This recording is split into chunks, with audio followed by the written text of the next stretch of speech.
If we could find a seat as quickly as possible and settle down. We are now past 6 o'clock.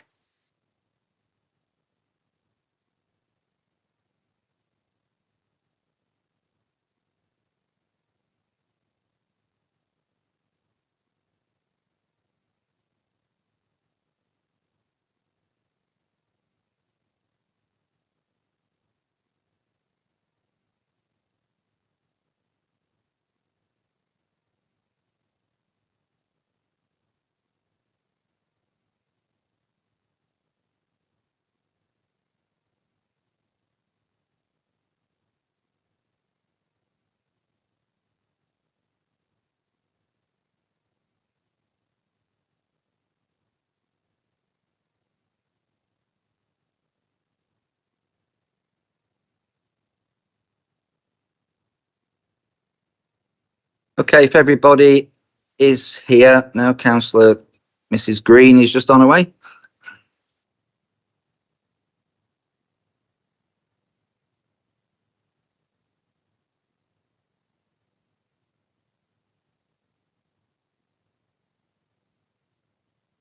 Right, well, I intend to start. If somebody could just pull the doors to, please. Thank you.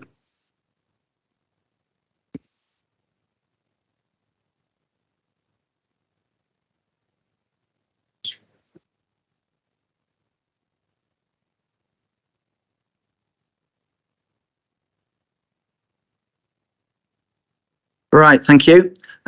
Welcome to this meeting of the Council. As you may be aware, this week on Friday is Holocaust Memorial Day. I did attend a wreath laying ceremony at Chorley last Saturday morning, and we are having our own memorial event this Friday afternoon.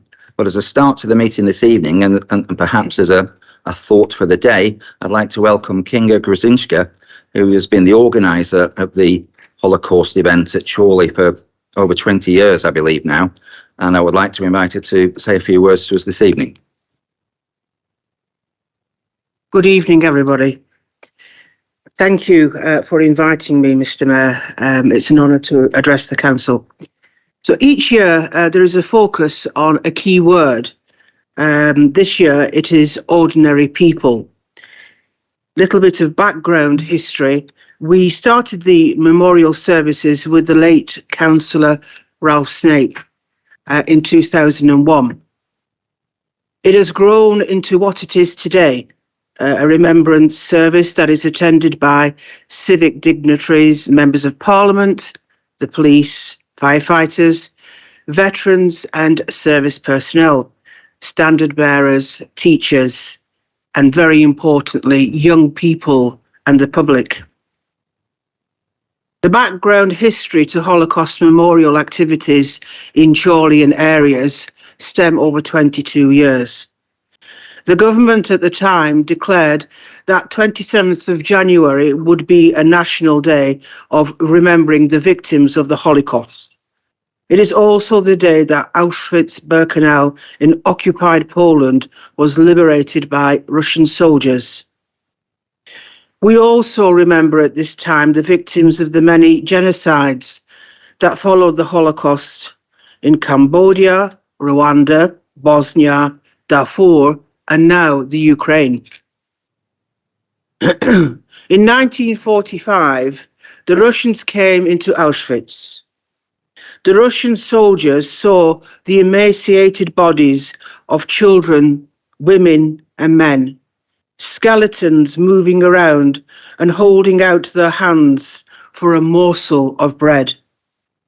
Their painfully thin bodies covered by a thin, dirty, smelly cloth with blue and grey vertical strips. Their hair full of lice and open sores on their bodies that smelled of gangrene. They also saw the mountains of dead bodies that were not burnt in the crematoriums before the Nazi soldiers ran away. Terrible images which were filmed for evidence purposes.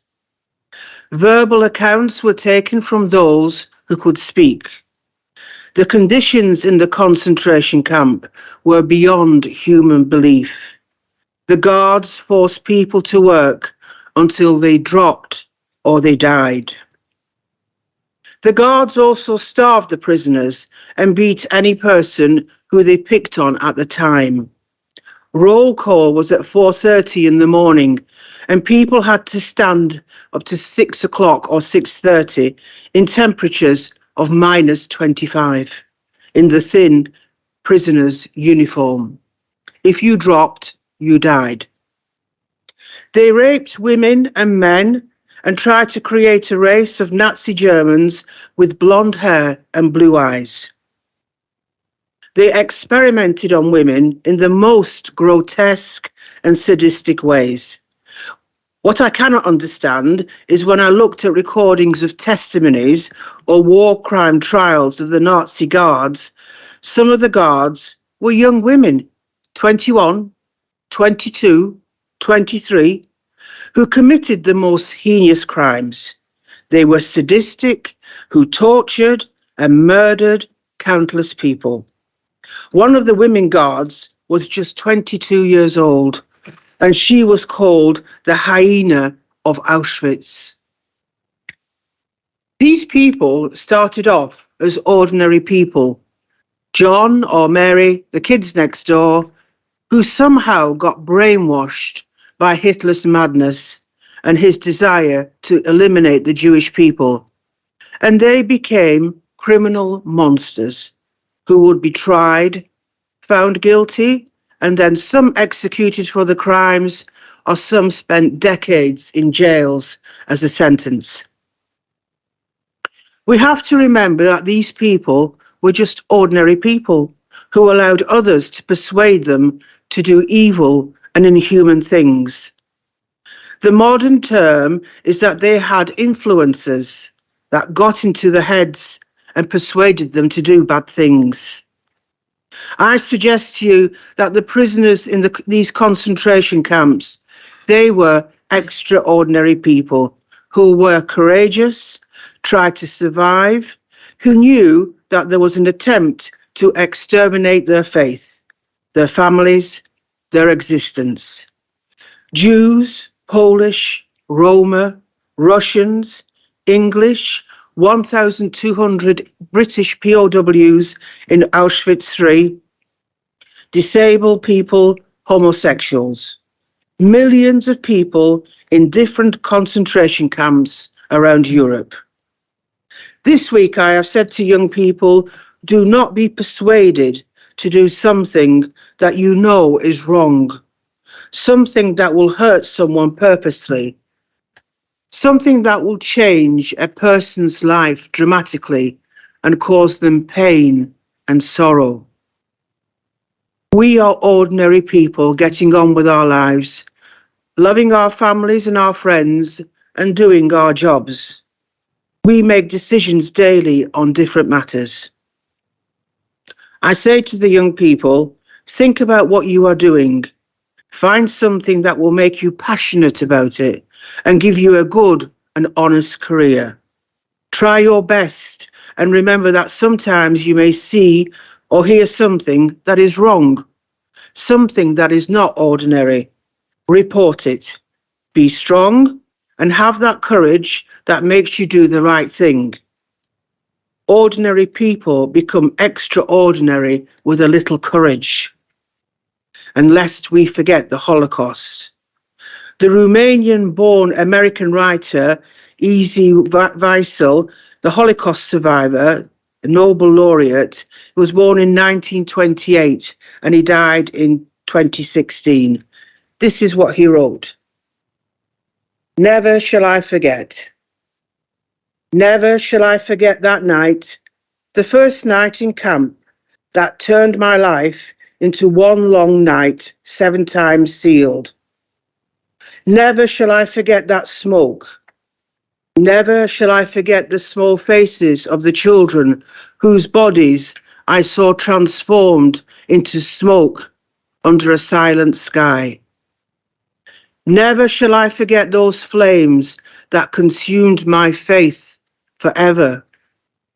Never shall I forget the nocturnal silence that deprived me for all eternity of the desire to live. Never shall I forget those moments that murdered my God and my soul and turned my dreams to ashes. Never shall I forget these things, even were I to be condemned to live as long as God himself. Never. Mr. Wiesel said, to forget a Holocaust is to kill twice. Thank you. Thank you. A lot to reflect on there. We will be having our own Holocaust Memorial Day event this Friday at 4 o'clock here at the Civic Centre. So thank you for taking the time. Thank you.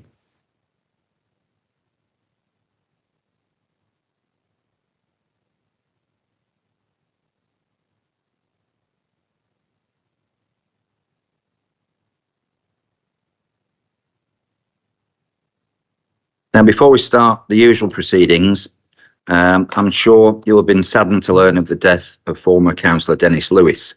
So if I could please ask you to stand and observe a minute's silence.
Thank you.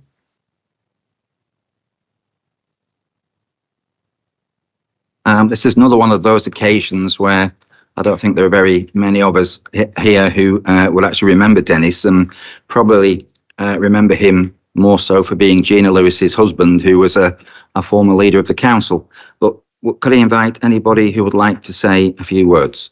Councillor Tomlinson.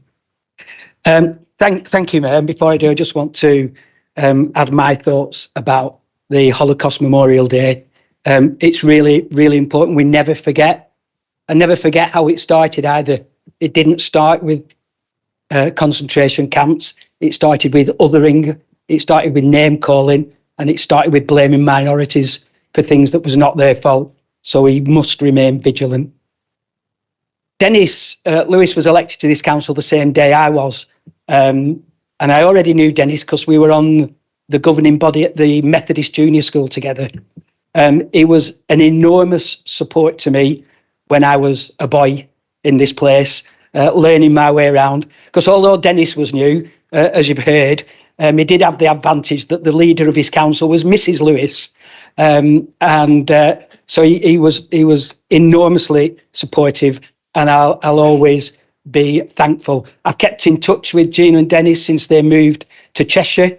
And to be fair, Dennis has been poorly for a while. So the sad news wasn't entirely unexpected. Dennis was a quiet, studious, thoughtful man in a house where it wasn't easy to be quiet, studious and thoughtful, because those who remember Gina was a force of nature. And that's what's made them such a good couple, actually. The difference is what made them such a good couple, and why they were married very, very happily for such a long time. I'll always be thankful for his support. I'll always be thankful for the several times he pulled me to one side and said, no, Matthew, that's not how you do it. I was really, really sad to hear the news. I've been in touch with Gina. I'm sure people will be glad to know she's well and hearty, and having retired from politics some 12 years ago, is very, very busy on the local parish council, and takes part in the planning processes quite vigilantly, as I'm sure you all know that she would. But I do thank you for giving us this opportunity to remember the work that Dennis did for the people of Leyland and South Ribble. Councillor Mrs. Smith.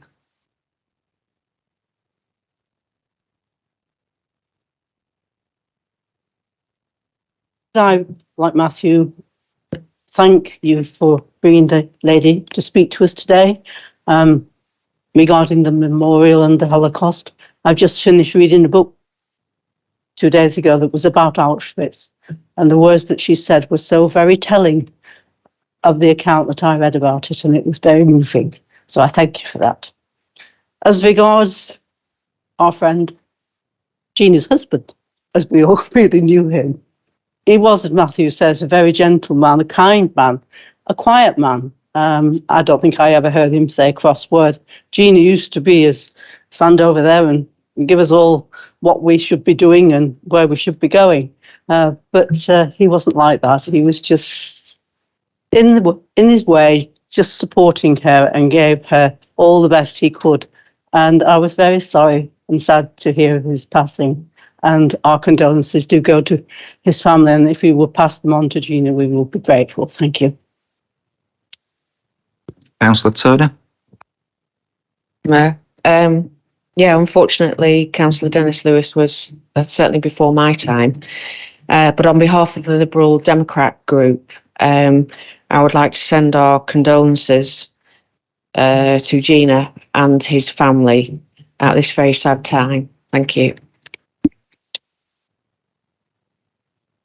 I have actually written to Gina to pass on the condolences and thoughts of the whole council, and to advise her that we have paid her, had a minute's silence in respect of Dennis this evening, and have flown the flag at half-mast. So hopefully she'll find some comfort in that.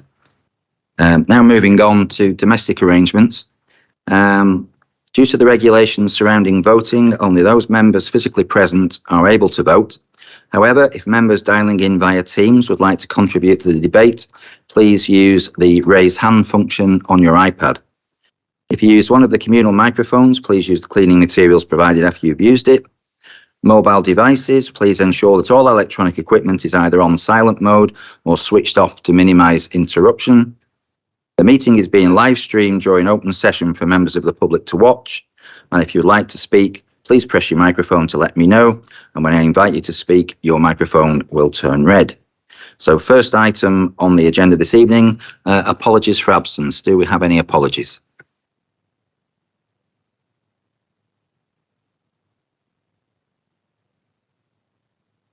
Thank you, Mayor. Yes, we've got apologies from Councillor Colton, Councillor Higgins, Councillor Rainsbury, Councillor Southers, Councillor Susan Jones, Councillor Matt Trafford and Councillor Reenie Blow. Okay, thank you. Any others? Did we mention Carol Woodridge? We'll add those to the apologies. Do we have any others? No. In which case, minutes of the last meeting. Could I ask the Leader of the Council, Councillor Paul Foster, to propose that the minutes of the meetings, the two meetings held on the 23rd of November and the 12th of December 2022 be approved? Opposed, Mayor. Thank you. Is that seconded? Thank you. Can we accept those, or do we have any questions on points of accuracy?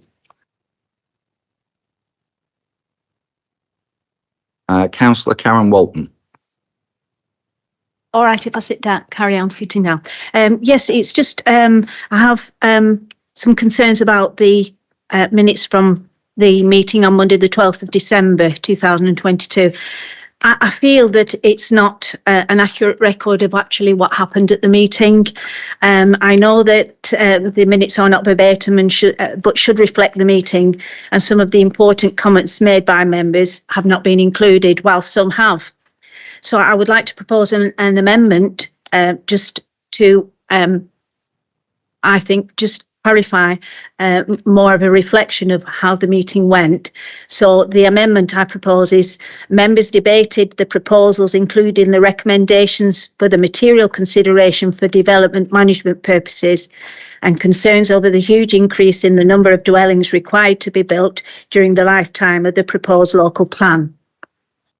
So that's an amendment I would like to propose to be included in the minutes of the meeting on Monday the 12th of December. Is that seconded? Mr. Mayor, I'd be happy to second that. I wasn't at the meeting, as members will be aware. But, Mr. Mayor, if I could just finish a second, that I have viewed it on several occasions on YouTube, which is a great advantage, I have to say. And certainly it does nowhere near reflect what happened at the meeting. But if you allow that to be second, I'm sure we can find somebody else that will second it if necessary. Yeah, sorry, Councillor Walton, could you clarify which item on the minutes you wish to amend? Yes, it's where it says member debated the proposals, included Councillor Walton, Thirlborn, Mary Green and so on. I'd like for the amendment to be included after that, please.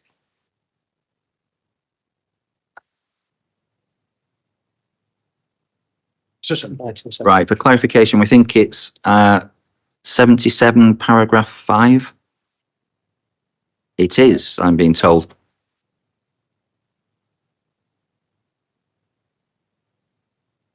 Okay. Councillor Mrs. Green, do you wish to come in on the same point? No. In which case, Councillor Foster, I suspect you might wish to. Yeah, I think, thanks, Mayor. Unfortunately, Councillor Mrs. Walton, clearly if you had written to the Mayor and myself with the details of the amendment, it could have been considered fully, but I do have concern. It's a political statement that you make because that was your view about the overdevelopment of housing. It wasn't necessarily the view of the entire council. So as it's late, Mayor, and it can't be agreed without a lot of, and I disagree with the amendment full stop, so therefore I'm not willing to accept it, Mayor.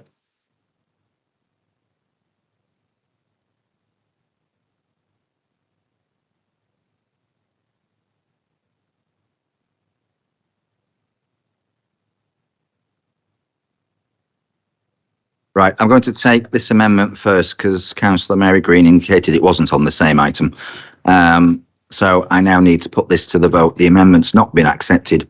So those in favour of the amendment, if you can use the buttons in front of you, vote for, against or abstain of the amendment. Yeah. So if you're for the amendment, vote for. If you're against it, vote against. And if you're a bit nonplussed, just abstain.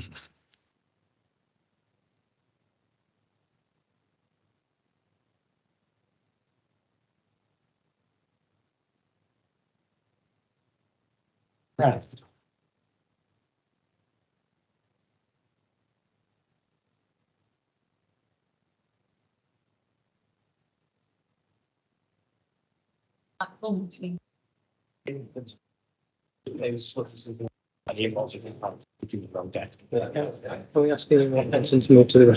Councillor Watkinson, if you wish to vote, would you like to sit in the right place?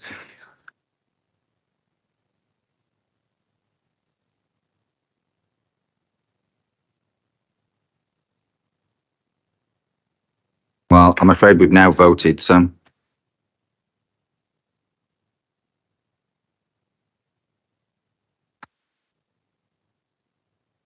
I don't think it's going to make any difference, but if you do wish to vote, would you like to move to the right seat and vote accordingly? We don't have proxy votes in the council, so.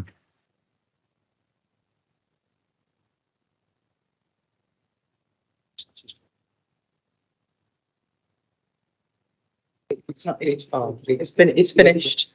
Right, okay, that amendment is lost. So Councillor Mary Green.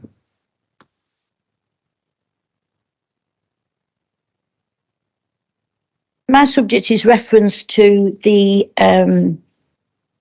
meeting on the 23rd of November, page 7, item 69.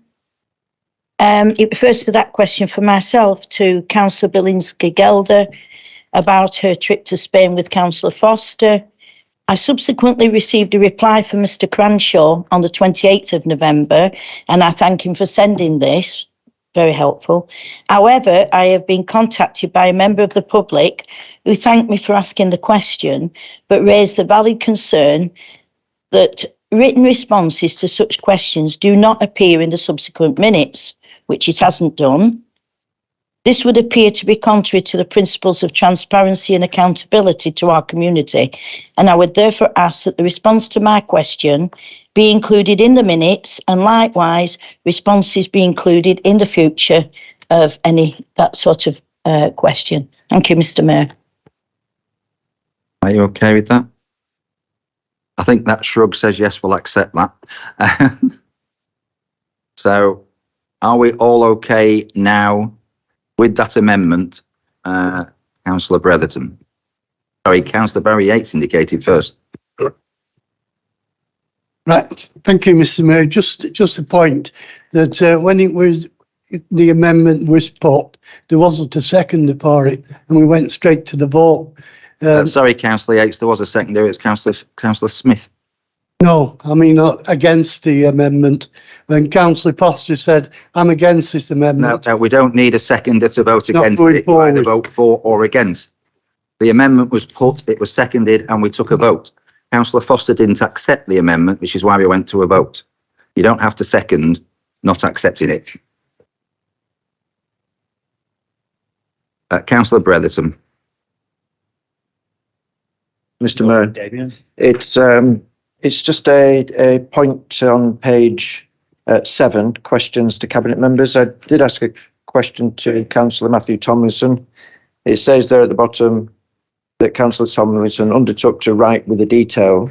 I can confirm that we've had no response at all, no detail.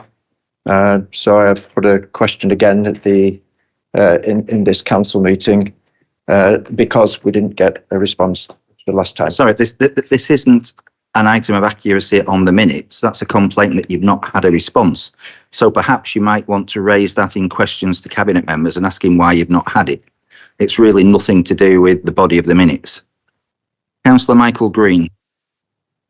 Thanks, Mr. Mayor. Just a query, if I may. So with regard to the minutes of the last meeting in December, to my recollection, we haven't voted to approve those minutes. We took a vote on the amendments, but not on the substantive minutes. I thought I'd asked if everybody, I did actually ask, with the acceptance of that amendment, can we approve the minutes? And to the best of my knowledge, we did.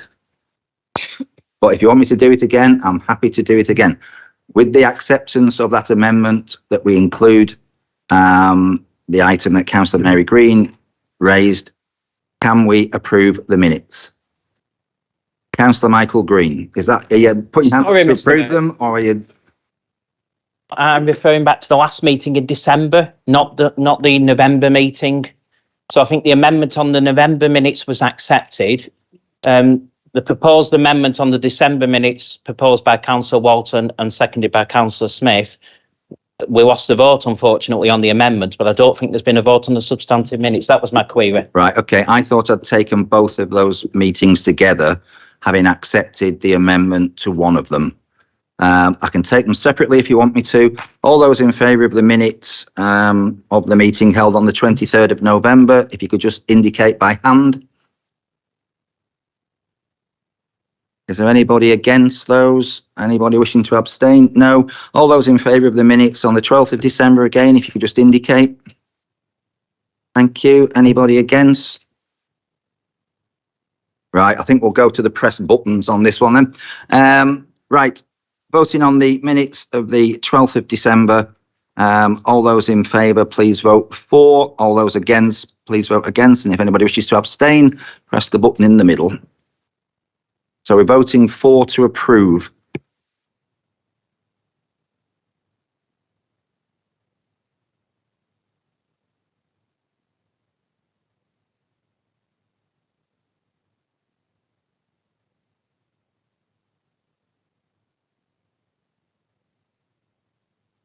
Are we all done? Those minutes are carried. Right, we're now moving on. So item 3 is declarations of interest. Do we have any declarations of interest?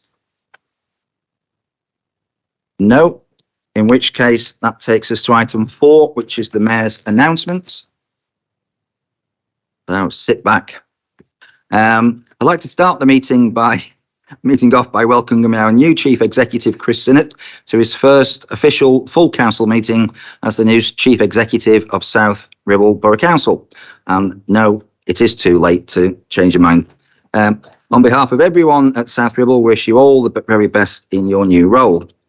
If I could congratulate Councillor Matt Campbell, who became a father, I don't know if that's for the first time or again, over Christmas. So congratulations on that. I would also like to extend my thoughts and best wishes to Councillor Colin Coulton and Councillor John Rainsbury, who I see has dialed in this evening, who I know have been taken ill over the past few weeks, and I'm sure we would all like to wish them both well for a full and speedy recovery. Since the last council meeting, I've attended various engagements, which have included meeting all the council staff here at the Civic Centre and at the depot for a Christmas thank you from myself and the Mayoress. We visited the Community Network Outreach Service Christmas Seniors session at the British Vehicle Museum. I went along to the Fox Lane Christmas Bingo Club at Fox Lane Cricket Club. They incredibly, by playing bingo, holding football cards and various fundraisers, raise in the region of £4,000 a year for 4 nominated charities, one of which is St Catherine's. So I went along to thank them profusely, and we had a representative from St Catherine's there who accepted a cheque for £1,000. This year so far, I've been to the talking tables at Bamber Bridge, which was the 33rd talking table to be established, and met with some of the local residents who are now attending that and some of the volunteers. Last Saturday, I went to the Chorley Holocaust Memorial Day service at the Cenotaph in Astley Park in Chorley and laid a wreath on behalf of the council and our residents. Prior to Christmas, I also held the annual Leyland Brass Christmas Spectacular, which took place on the 18th of December in St Mary's Church in Leyland, raising money for my chosen charities.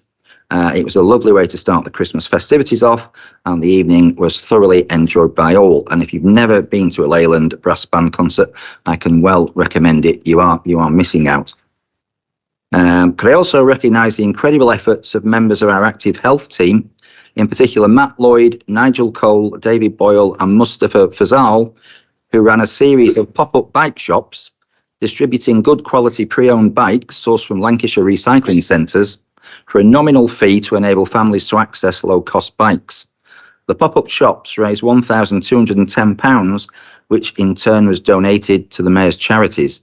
So excellent project by members of our staff, encouraging bikes to be recycled, encouraging active health by people riding them, and enabling people to access those bikes who otherwise may not be able to afford to. And finally, on the 17th of February, I'll be holding my spring banquet here at the Civic Centre for an evening of food, dancing, an auction and a raffle and entertainment from the Red Rosettes show choir. And again, if you've never heard the Red Rosettes, they are absolutely brilliant, and you'll be missing out if you don't come. It's sure to be a fantastic night, and I'll be delighted to see as many people as possible. And my secretary has already been in touch with you via email, so please do contact her if you would like to purchase tickets. That then takes us on to item 5, which is the report of the Cabinet. This item is for noting, so I could please ask the Leader of the Council, Councillor Paul Foster, to present the report of the Cabinet held on the 18th of January. Thanks, Mayor. The meeting, as it says on the Wednesday, the 18th of January, Mayor, we discussed the Lancashire 2050 framework. We discussed the adoption of the Mental Health Action Plan, and I publicly state our thanks to the lead member on that, Councillor Ian Watkinson, for the work he did. We then moved on to adopting the Select Move allocations policy, Mayor. We adopted the Customer Access Charter. We set the fees and charges for 23-24, and we froze the South Ribble elements of that, Mayor. We then did some land acquisitions on the Leyland Town deal. and we endorsed the shared services review on property and assets, and we're happy to take any questions. Thank you. Okay, thank you. Is that seconded? Note that we approved the select move policy to go out for consultation. Okay, thank you. Are there any questions from members of the council?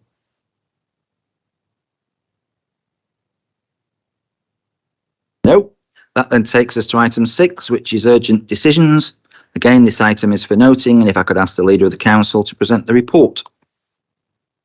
Thanks, Mayor. There was only one urgent decision taken in the period in December of 2022, and it was associated with the adoption of the modern polling contract, which was required for the May elections. Thank you, Mayor. Okay, thank you. Is that seconded? Thank you. Do we have any questions? No, this is going well. We could move on to item 7, which is the Scrutiny Committee. Could I ask the Chair of the Overview and Scrutiny Committee, Councillor Angela Turner, to present her report of the Scrutiny Committee meetings held on both the 24th of November and the 17th of January? Yes, thank you, Mr. Mayor. Both meetings went really well. We're very well supported by the Cabinet members and the directors, and particularly it was very rewarding to hear about the progress of the Leyland Town deal and also the housing solutions policy at the last Scrutiny Committee meeting. I'd like to thank the officers and the Cabinet members who attended for their comments and support. Thank you. Thank you. Is that seconded? Thank you. Do we have any questions or people wishing to speak to it? No. That takes us to item 8, the Governance Committee. If I could ask the Chair of Governance Committee, Councillor Ian Watkinson, to present the report, or to present 2 reports on the meetings held on the 29th of November and the 10th of January. Thanks very much, Mr. Mayor. Yeah, the reports are in the pack and are there for noting, covering a variety of items over 2 meetings. What I will mention is that at both meetings there was some discussion around the Constitution Task Group being established and some meeting dates set up. We're still waiting for those. There has a scoping document being produced, and I'm hoping that we can confirm those sooner rather than later. I'll just finally add that in the meeting on the 10th of January, there was some discussion covered in the Audit and Risk Interim Report, but I do note that a number of those questions and items that were discussed and covered at that meeting seem to appear in questions to the leader. So with that, I'll leave it. Thanks very much and move that. Seconded. Thank you. Do I have anybody who wishes to speak to this item? Councillor Margaret Smith. Thank you, Mr. Mayor. It was a question I was going to ask the Chairman of the Governance Committee regarding the task group. I'm glad to hear that it is now moving forward, because it is now 5 months since that particular issue came before Council for the notice of motion, and we still haven't made any progress on it. So I'm glad to hear that we'll be hearing within the next, I hope, the next week as to when we're going to have that meeting. Thank you. Okay, thank you. Anybody else wish to speak to this item? No, in which case, if we can move on to item 9, which is committee appointments. Could I ask the leader of the Liberal Democrat group, Councillor Angela Turner, to propose changes to committee appointments for their group? Thank you, Mr. Mayor. Yes, the following proposals for changes are as follows. The Standards Committee, Councillor David Howarth in place of Councillor Rini Blow. Licensing and Taxi Forum, Councillor Harry Hancock in place of Rini Blow. And finally, the Appeals Committee, Councillor David Howarth as substitute in place of Councillor Blow. Thank you, Mr. Mayor. That's seconded. Thank you. This item is actually for decisions, so do we have anybody who wishes to speak to it? No, in which case, can we take a vote on that? We'll use the buttons, so if everybody's happy with that, if you could just press 4.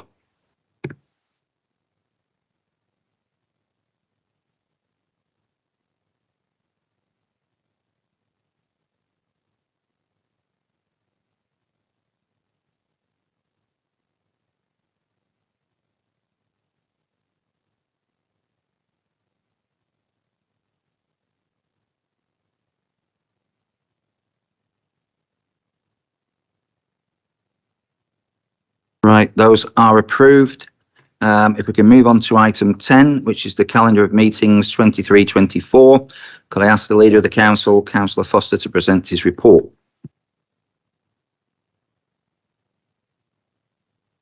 Thanks, Mayor. This is an annual schedule of the meetings, the timetable that always comes to council for approval. Members will note this year is an exceptional year. It's the all-out elections on the 4th of May, which some of us are very, very much looking forward to. And there's obviously the member induction programme in early May, and then the annual council meeting, and then the business council meeting, and it's for council to adopt. Thank you. That's seconded. Does anybody wish to speak to it? No. In which case it's an item for decision. If you could use your buttons, if you wish to approve those, if you just vote for. If you don't, vote against. I think we've all got the grasp of it.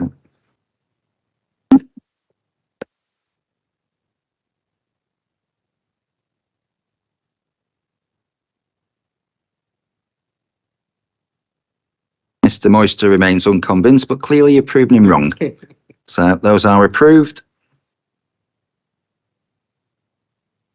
That takes us on to item 11, the nomination of the Mayor-elect and the Deputy Mayor-elect for the year 2023-24. Could I ask the Leader of the Council to present the report? Thanks, Mayor. This was in front of Cabinet for those members that were either present at the Cabinet or watched it live on YouTube, and they'll note that the first recommendation, Mayor, is that Councillor Chris Lomax becomes Mayor-elect for the municipal year 2023-24. Council will all be aware that we unanimously, i.e. including the Conservative group, adopted a policy for the Deputy Mayor-elect from 2023-24 onwards, that it was the most senior member of the council that hadn't been the mayor, and on a change in political basis. Unfortunately, which isn't the first time, the Conservative leadership don't understand that the policy that they adopted actually refers to them as well, and they nominated the 5th senior member of their group, and for some reason, yet again, they placed Councillor Carol Chisholm in a very awkward position, because the nomination for the Deputy Mayor-elect that they put forward isn't policy compliant. We asked the Director of Democratic Services to write to because the Conservative group had actually had 3 members of the same seniority to choose from for the Deputy Mayor-elect, and asked them to confirm that they weren't wishing to take up the post this next municipal year. Unfortunately, none of those members responded back to the Director of Democratic Services with any opinion. Councillor Green, Councillor Molyneux, Councillor Colin Coulton. However, we're not going to allow Councillor Carol Chisholm to become a political pawn once again, and we're willing to propose, although it is not policy compliant, that Councillor Carol Chisholm does become the Deputy Mayor-elect the new municipal year. Thank you, Mayor.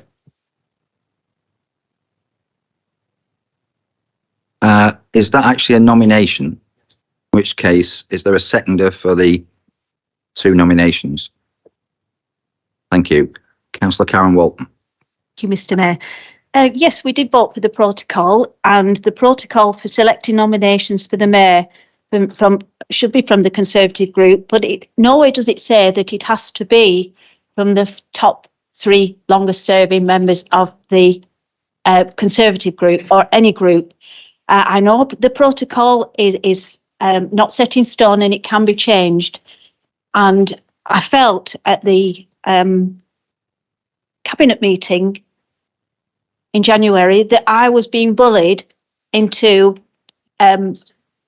changing what we'd had as a group discussion and spoken to the 3 or 4 longest serving members of our group to put Councillor Carol Chisholm forward. I'm sorry, on that evening, I went home and I thought, this is someone trying to bully us as a group into doing something that we've always maintained that we should do. I am very pleased tonight that you have accepted Councillor Carol Chisholm as our nominee, because that is who we would have put forward again tonight. Thank you. Councillor Foster. Thanks, Mayor. I do take exception at those comments, as council will probably not be surprised to know that I've been referred to as a bully, and I'll refer myself to the monitoring officer because Councillor Karen Walton was not mentioned once in the meeting of the Cabinet. The Cabinet mentioned that the nomination that we didn't mention the name of, by the way, wasn't policy compliant. We would bring it to council. So I take exception at those comments, Councillor Walton. And by the way, the policy is clear. It's the senior member who has not been on that has not carried out the duties of the mayor. However, we'll deal with this after the election. Councillor Michael Green. Thanks, Mr. Mayor. I genuinely didn't intend to speak on this item, but I'm struggling to see where Councillor Foster says that this isn't policy compliant. The policy is before me. Under item 21, which was in the minutes of the meeting almost exactly 12 months ago today, number 21, the member may opt to decline the offer of mayor. Where this is the case, the member declining the role will be kept on the list in order of length of service and will be reconsidered the following time it's that political group's turn to nominate. There's clear option for this, and no, I didn't reply to Mr. Cranshaw. That's absolutely right, and I'm sure my other two colleagues didn't reply for the same reason, because we felt much the same as what Councillor Walton has set out this evening. It was policy compliant for the three of us not to take that place, and I think the next one would have been Councillor Phil Smith from our group, and we didn't take that place because Councillor Carol Chisholm has already served this borough and served this borough well as the deputy mayor of this council in 2018-19, and then wasn't given the opportunity to become mayor, and we felt it was right and proper that she be given that opportunity, albeit it's been delayed. But thank you, Mr. Mayor. Right, okay. I don't want to get into a bun fight here because it really is a bit unbecoming. And I'm trying not to comment as well because during my morality, I have tried to remain strictly neutral and not comment on items before us. However, I have been asked, as I've been going around meeting other mayors and people from other boroughs, as to they query how we arrive at choosing a mayor, because most others, if not all councils, have a set procedure as to how they appoint. And I thought we really had put this one to bed by adopting a policy that I personally have been arguing for well over 20 years. However, I think there is consensus amongst all groups that we're prepared to accept the nomination of Councillor Carol Chisholm. I know the Liberal Democrat group were going to vote in favour anyway before this debate started. All I would ask is that perhaps after the election, the group leaders, whoever they may be at that time, perhaps can get together with Democratic Services and just clarify and have a clear understanding of what that procedure is and how we arrive at a nomination. Because I would prefer not to be back here going over all this again in the future. And I think if we can get some clarity on it as to exactly how that procedure works, it can only be of benefit to the members and the council itself. So we've had two nominations for mayor and deputy mayor for the year 2023-24. Can I now put that to the vote? All those in favour of those nominations, please indicate.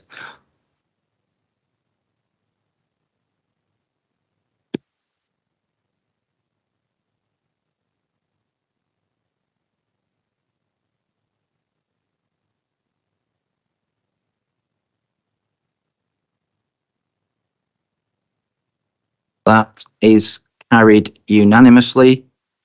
So congratulations to Councillor Lomax and to Councillor Chisholm.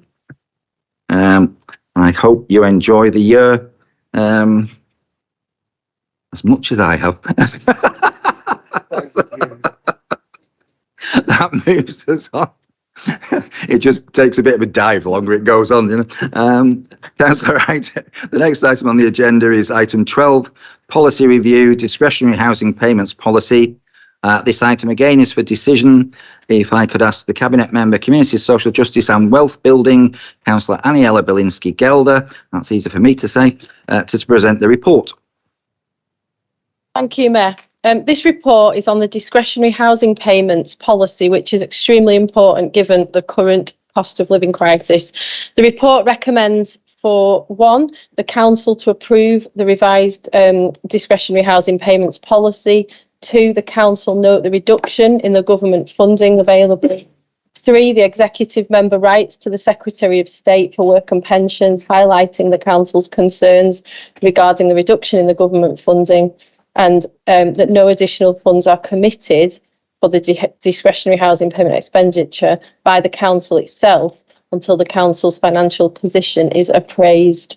A summary of the notable changes are to ensure we prioritise vulnerable residents, to ensure a more generous approach to means testing, to include a list of extra support for residents to utilise, use lessons learned from customer feedback and experiences, and finally, the policy has been simplified to make it easier to understand and the appeal process and to make it more accessible. The overall objective of the policy, in line with the Fair Tax Charter, which we introduced a few months ago, we've already introduced, is to provide our residents suffering financial hardship with further financial assistance. It's important to mention that this scheme is a government scheme. The amount of funding for the scheme is provided on an annual basis by the Department for Work and Pensions. And for the last 2 years, the funding has been provided in 2 tranches, with the second tranche being awarded mid-year based on the latest caseload data. Any funding unspent at the end of the year is sadly returned to the government and does not roll over into the next year. From a logistical point of view, the money we received for the purposes of supporting our residents must be spread out over the course of 12 months, and therefore officers are required to ensure people are getting help they need, but we also need to make sure there's enough funds to last us the full 12 months. As you can see, most of the money was allocated in the last financial year, all but 6,000, and we're expected to see it all used up again this year. I impressed on the officers in a briefing that we need to make sure we use as much of the funding as possible. The amount we get each year is used to determine how much we spent in the previous year. However, the government is now reducing the funding regardless of the previous year, as you can see between 21, 22, 22 and 23. This is hugely disappointing in light of the current cost of living crisis. Table at point 42 of the report outlines the financial impact of an increase in the overall value of the applications and therefore the funding required. And I think that the greatest pressure on the residents making ends meet is the price of fuel and food, making it difficult with the cost of living. The discretionary housing payments policy is attached at the back of the report and lays out explicitly the objectives, the qualifying criteria, priority considerations, as well as other factors to consider, as well as the amount which may be awarded to residents. In summary, we hope this policy will help residents in South Ribble to get improved access to the support they need. Thank you, Mayor. Thank you. Is that seconded? Thank you. Is there anybody who wishes to speak to this item? It is an item for decision. Councillor Karen Walton.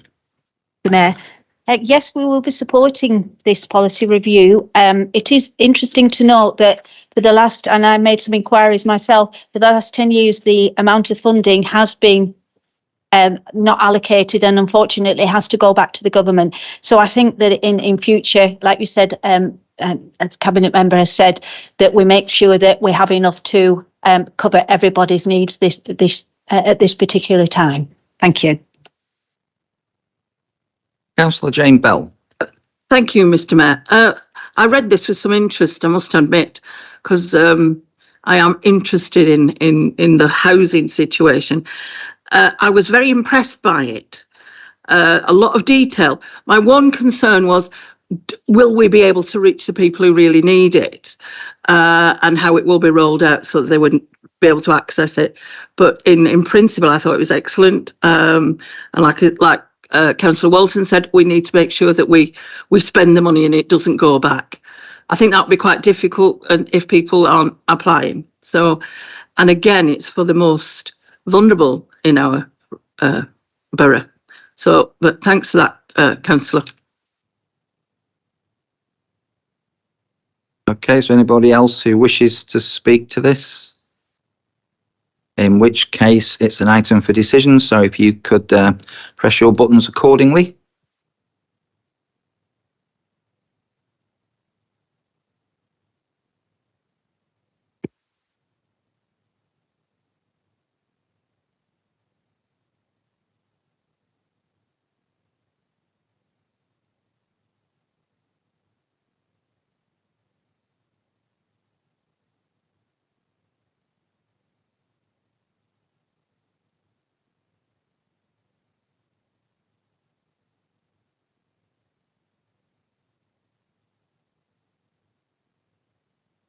Right, has everybody voted who wishes to? That figure seems to fluctuate by a couple each time.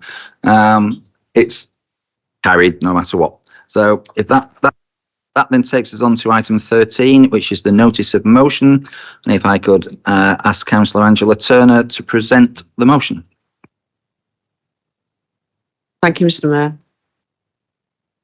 I'm rising to move this motion. However, I will keep it brief as a lot of the points that I want to make are actually in the motion. This whole policy is the Election Act, 2022, which was passed in April this year. This whole policy is solving a completely non-existent issue. The only outcome will be putting more barriers in front of already marginalised groups as they try to exercise their democratic rights. For the Conservative government to put a tremendous amount of energy into this during a cost of living crisis and then pile more pressure onto council budgets through the implementation of this policy is infuriating. It is out of touch with reality and does not match up with the priorities of local people and the massive challenges we collectively face. It is particularly telling that the Conservative government, in this case, are not accepting student ID cards and your young person's rail cards as valid ID. The very people who we want to get involved in politics it's just appalling.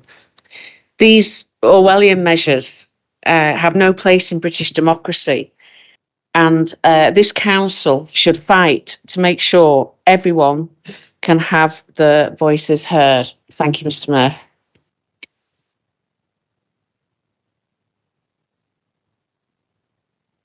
Thank you. Councillor Hancock to second. Okay, would anybody wish to speak to the motion? Councillor Keith Martin. Thank you, Mayor. I'd like to thank the Liberal Democrat group for bringing this. It is important that we take note. One thing that they didn't mention is that, as with any national ID scheme or some form of ID scheme created by the government, fraudsters get involved and target individuals. They'll mass target, and hopefully a few individuals will fall foul of that by charging them stupid amounts of money or just getting their personal details so they can make them pay later, so to speak. So I think we need to make sure that this doesn't happen, and that the Police and Crime Commissioner is onto this as well. I think he should play a big role in this as well, as I think it's an abhorrent policy, and it is, as said, designed to wheedle out people who may not support the current government, in my opinion. Thank you. Councillor Mick Titherington. Thank you, Mayor. I'm reminded of that song by Leonard Cohen called Everybody Knows.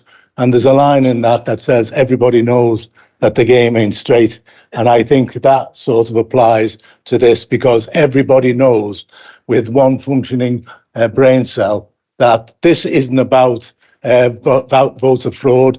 It is about discouraging anybody who is likely to vote for anybody but the Tories. It's a pernicious piece of legislation. It should be opposed, and any Democrat, any person who values democracy should be voting against this legislation. And I hope that we from this council will adopt this motion unanimously to send a message to the government to say that what we should be maximising is the opportunity for everybody everybody possible to participate in the democratic process. And there are a number of people who already are not registered to vote, and what we should be doing is encouraging those people to vote. But I'll tell you this, is that when you're going around knocking on doors, there's the number of people who don't know that they will need an identification, some form of identification when they go to the polls is really concerning. And what you're going to find, and I know it's mentioned in the motion, is that when people turn up and told that they aren't entitled to vote, that's going to put our officers in danger, in real danger. And I think there is a real possibility is that if this legislation goes through, is that there's a real possibility that elections may be null and void because of the confusion that arises. But I do plead for everybody on this council to recognise that we do have a duty in terms of the democratic process, and this does nothing for the democratic process. So I support the motion. Thank you, Mayor. Councillor Matthew Tomlinson. Thank you, Mayor. In echoing what everybody else has said against this, the point I would like to make is it's un-British. It's anti-conservative with a small c. It goes against those God-given rights that people in the Conservative talk about to roam the Queen's highway unaccustomed. When the Blair government suggested bringing in ID cards, no less a person than Boris Johnson, said MP, said he would eat his ID card should someone suggest he produce it. Unless you're poor, you're young, you're disadvantaged, and you're not likely to vote Conservative. And then those rules don't. And we can see, there's one or two people clearly acknowledge what we're saying is correct and are reveling in it. But it is, if we want to have a national ID card, we should say so. You can't say we're not having a national ID card because it's my God-given right to roam the streets of Britain. But if you want to come and exercise your God-given right to vote, which in this country we all have a right to vote, unless you don't have a passport or a driving licence. Now, in our ward, we estimate that figure could be as many as 15%. So straight away, because of wild allegations about voter fraud, do you know how many people were charged with voter fraud at the last general election? One person was charged with voter fraud at the last election, and the government is now proposing to spend over £200 million, because that's what this scheme is going to cost, £200 million to stop one issue of voter fraud. Now, that is no way proportionate, and it must make you consider, why is this being done? Because it was brought in at the same time as they wanted to reduce the constituencies down to 600, to the disadvantage of Labour, the SNP and Plaid Cymru. That got dropped because people like Nigel Evans were going to lose their seat. But this is still going to stay on. And I tell you what, if one of our staff is assaulted on election day by an angry person being told they can't vote, then it's on this Conservative government. It's shameful. It's shameful. And as I said right at the beginning, I think it's the most un-British piece of legislation I'd seen until I saw some of the stuff about protesting and not being able to strike. But there we go. Thank you.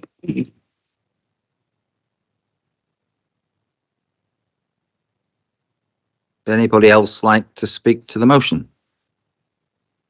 Councillor Caleb Tomlinson. Thank you, Mr. Mayor. In Councillor Foster in my ward, it would eliminate 20% of people. 20%.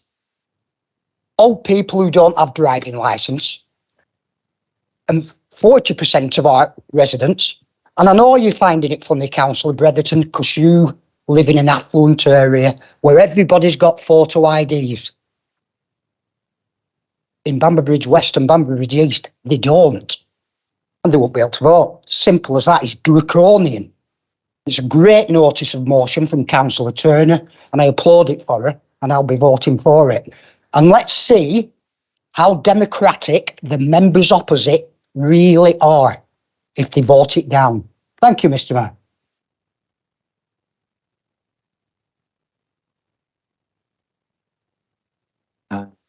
Councillor Karen Walton, your name's gone. Did you wish to speak?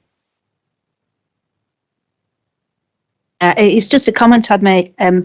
We must ensure that as a council, we need to make every effort to inform all our residents of what's going to happen. I'm afraid I think it's far too late for us to change it for this May's election, and what will be required, and help residents to apply for the voter authority certificates, which are now being advertised on the television. So I think as a council, as much as we might not want this to happen, we need to make sure that all our residents have the ability to be able to provide some sort of voter ID so that they are able to vote. And it isn't just about a picture ID. You can apply for a free, as I said, voting authority certificate. Thank you. Councillor Gareth Watson. Thank you, Mayor. I was about to say more or less the same thing as Councillor Karen Walton has said. I'm just a little concerned that some of the comments that have been made could be inflaming people to feel that they're being stopped from voting and so on, and that almost encouraging people to be aggressive towards our staff. I'm very worried about that. Certainly, if there's an absolutely enormous range of ID, if you go on the website, that you can use if you wish to vote. There's, as has been mentioned, a free certificate that you can apply for.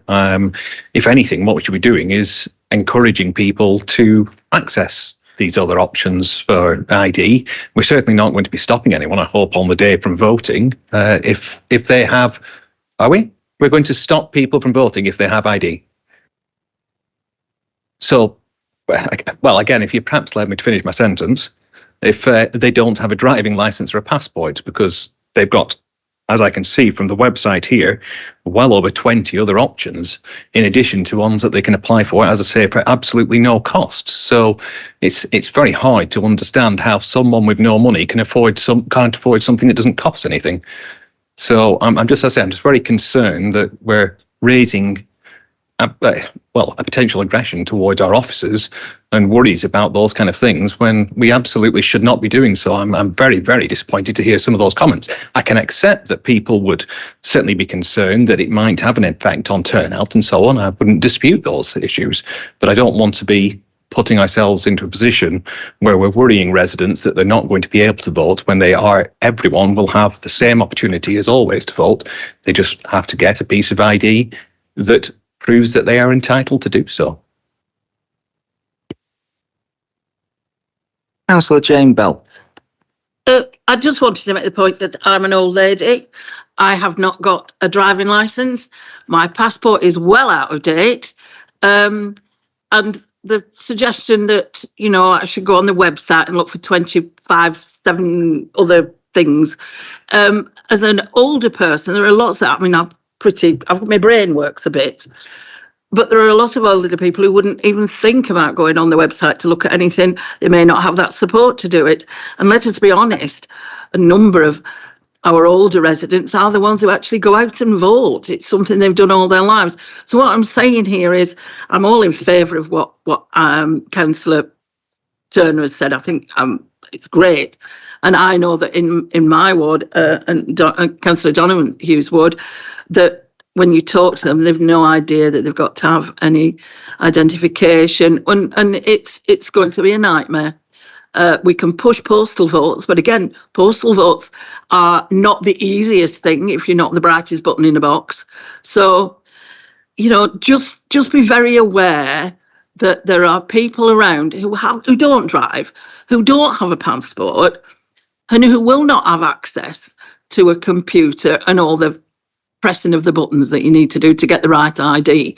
Let's have it right. I was the mayor. So if I go in and say, I'm sorry, I have no ID, and then they said you can't vote because you've got the right piece of stuff, I think that might be a bit farcical, but I rest my case. Councillor Paul Foster. Thanks, Mayor. I think, don't forget, Councillor Bell, you can have an Oyster card if you go to London, and but not if you're a junior. But the thing is, Councillor Watson, unfortunately, your comments that's why you're 26 points behind in the national polls at the moment, because you don't understand what's going on in this country. This is an outrageous piece of legislation, and if you look at the evidence, which is something we always look at, the evidence. The Electoral Services Manager told me the other day the evidence points to about 6% of our electorate won't be in a position to vote in the local elections because of the Tory legislation to suppress the vote.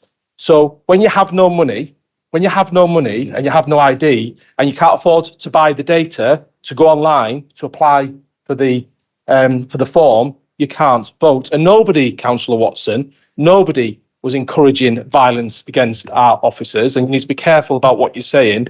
What we're saying, it was an unintended consequence of the legislation.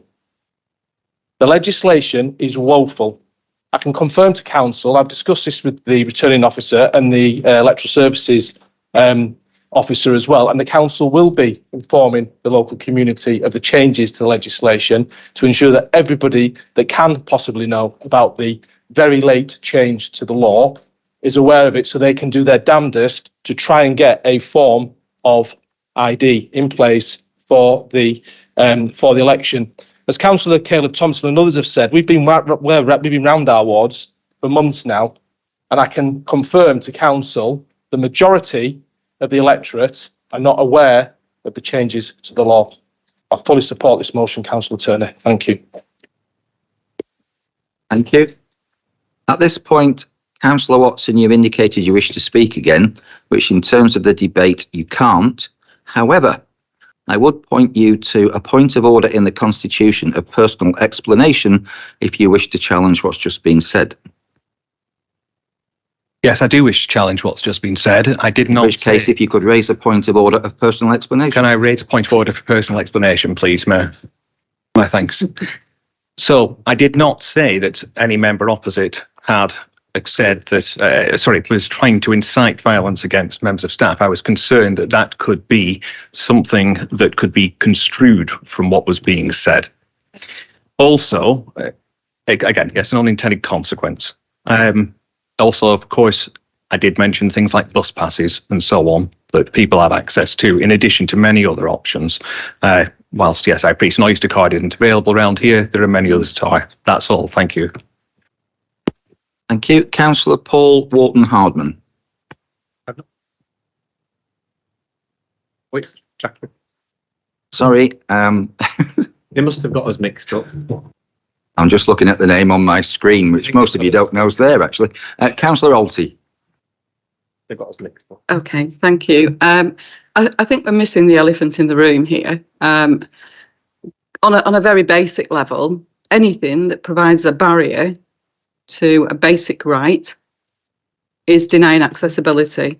And that is its sole purpose. It is to build another layer of action required by people that previously did not need it. And you have done so in such a way, following on from other bills that have recently gone through Parliament about quiet protesting and lots of other different issues. It tells a sorry tale when equality is no longer the driving force. Inequality seems to be the desired outcome, and they will use every measure to do so. I commend this motion. I would encourage everybody to acknowledge the truth of the matter, that if you provide extra layers of action needed to achieve a basic human right, you are a problem. You are building steps to disable something that was previously accessible. So thank you for bringing the motion. Fully confirm it.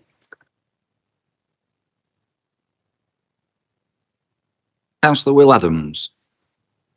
Thank you, Chair. Yeah, Councillor Alty has pretty much said what I was going to say. This does come down to priorities, and as other members have already said, in terms of the level of scrutiny that's actually gone on voter fraud, I think we'd be in a lot better position as a country if this government actually has as much scrutiny on some of its cabinet members' tax affairs. Thank you.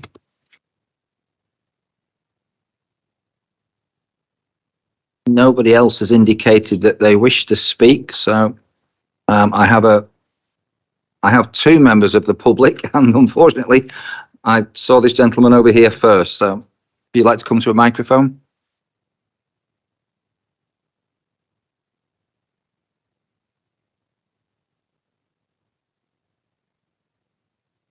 Yeah, Hayden Williams, I'm a member of the public.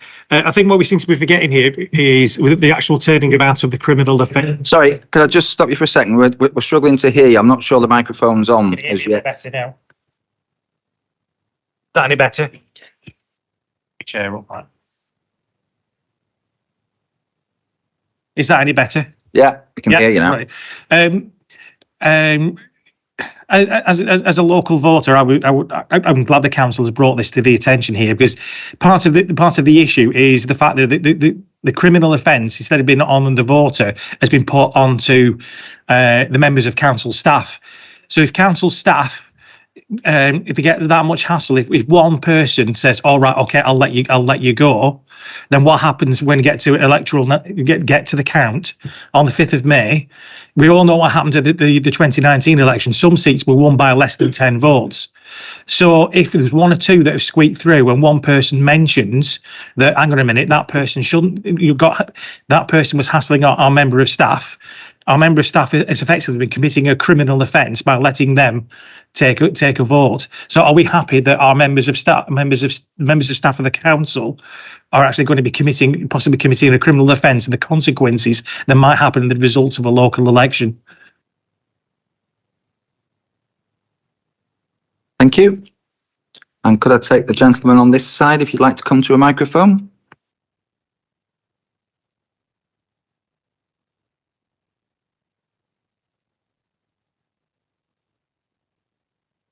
Thank you, Mr. Mayor. Before I make comments on the motion, may I congratulate the council for transmitting the process via YouTube.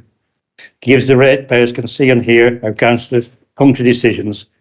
And will you assure me that when I make a contribution to the debate, I will be videoed? After all, I've had my hair cut, eyebrows and nasal hair trimmed, dressed up, got my regimental tie on.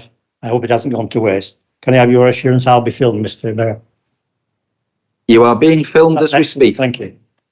I'd like to make comments on the motion. It says council believes that there are measures that are totally unjustified given the extreme rare cases of voter fraud. The reason why there are extremely rare detected cases of voter fraud is that nobody's checking if there is a fraud taking place at polling stations. It's like the police using radar guns to check speeders. If they didn't use their radar guns, they wouldn't detect speeders. Then people would say, well, there are no speeders, which we all know is a load of rubbish. The motion also says council is further concerned that our staff will be placed in an invidious position to having to refuse the issue of a ballot paper. And don't forget, these people have to register their vote, so they managed to do that. Okay. Now, the examples of this are bus drivers have to study bus passes before pensioners, etc., can travel on free buses. Bank staff at times have to study IDs before transactions are allowed. Border guards at passport control. Police are also trained to study IDs.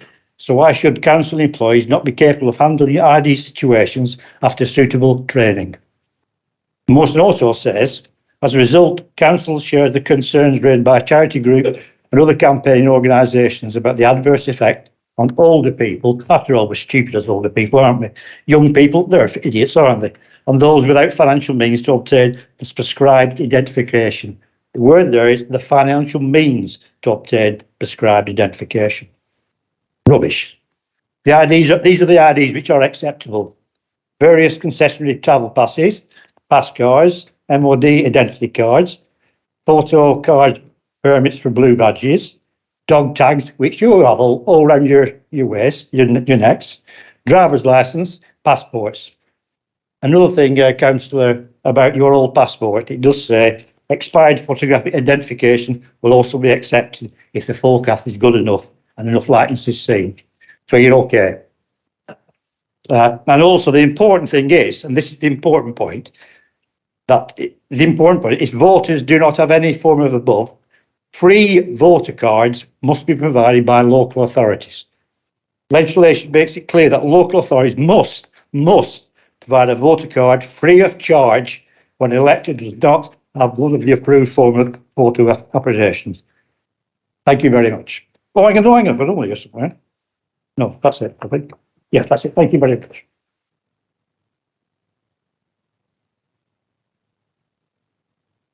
Councillor Turner, would you like to summate, unless anybody else wishes to speak to this? Or any other members of the public? No. Yes, gentleman over there. Members of the council, thank you for the opportunity to speak. My concern is that this has been put in very quickly. Had it not been made obligatory for the May local elections, local councils across the country would have had much more time to enable news of the change in the law to get down to the grassroots level, which is needed. And the second thing is the funding that the council then needs to spend to ensure that people have voter ID. I'm sure this is going, I mean, I'd like to see the facts on the figures, but if central government is going to cover the whole of the cost of this, I will be very surprised. That puts a cost on the average ratepayer that is unnecessary.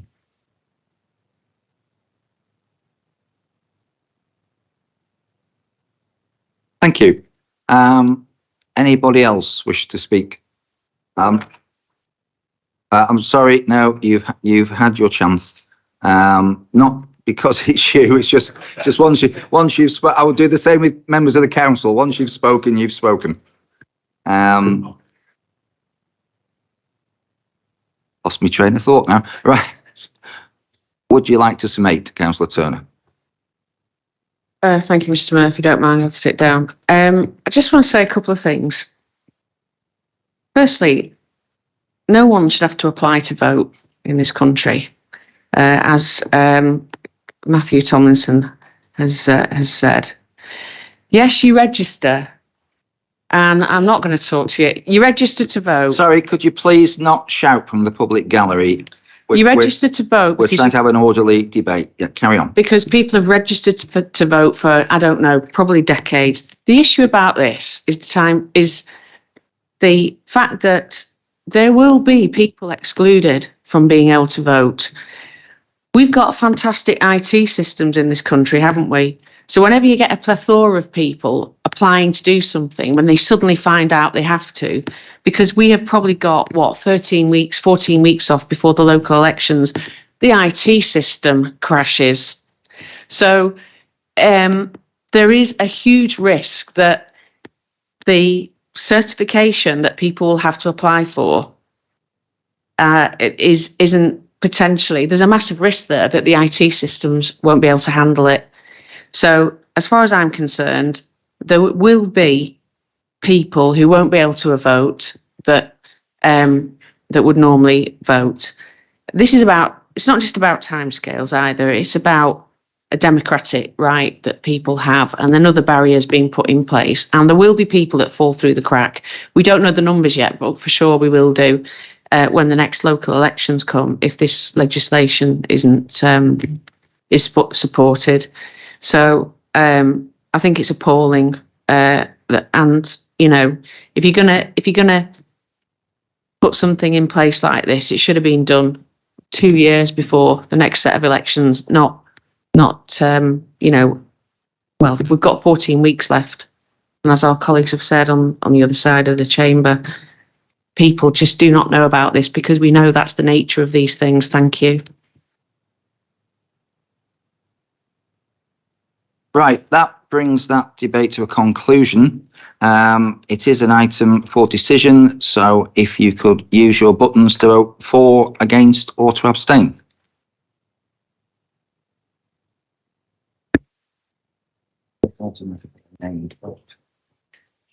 What we do, we record the names, even though it's not named, formally named.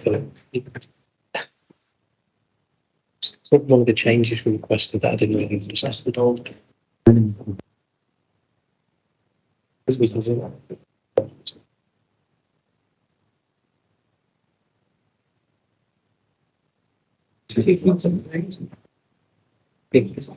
know who's not voted there. Just slow, Max.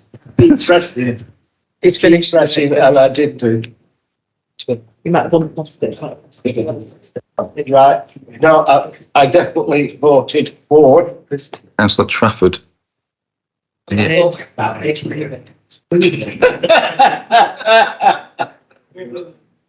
I definitely voted for. If you touch it and then touch it on your take off. Right, okay. That is carried by 23 to 1 with one abstention. And Councillor Lomax, I think, would like it to be known that if he voted for, if it could be registered. So that is carried. That then takes us on to the next item on the agenda, which is questions to the Leader of the Council. And we've had a question submitted in advance by Councillor Damien Bretherton.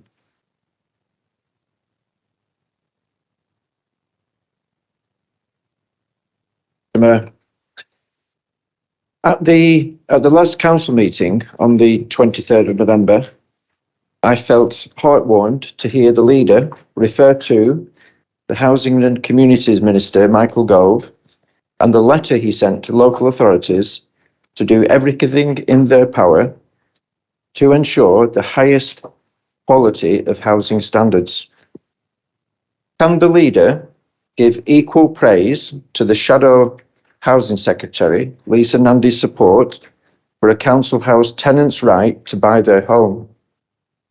Does the leader agree with Lisa Nandy's comments that Labour supports the principle of council and social tenants being able to buy their homes they've lived in for years and considers it a suitable policy if the homes are replaced like for like?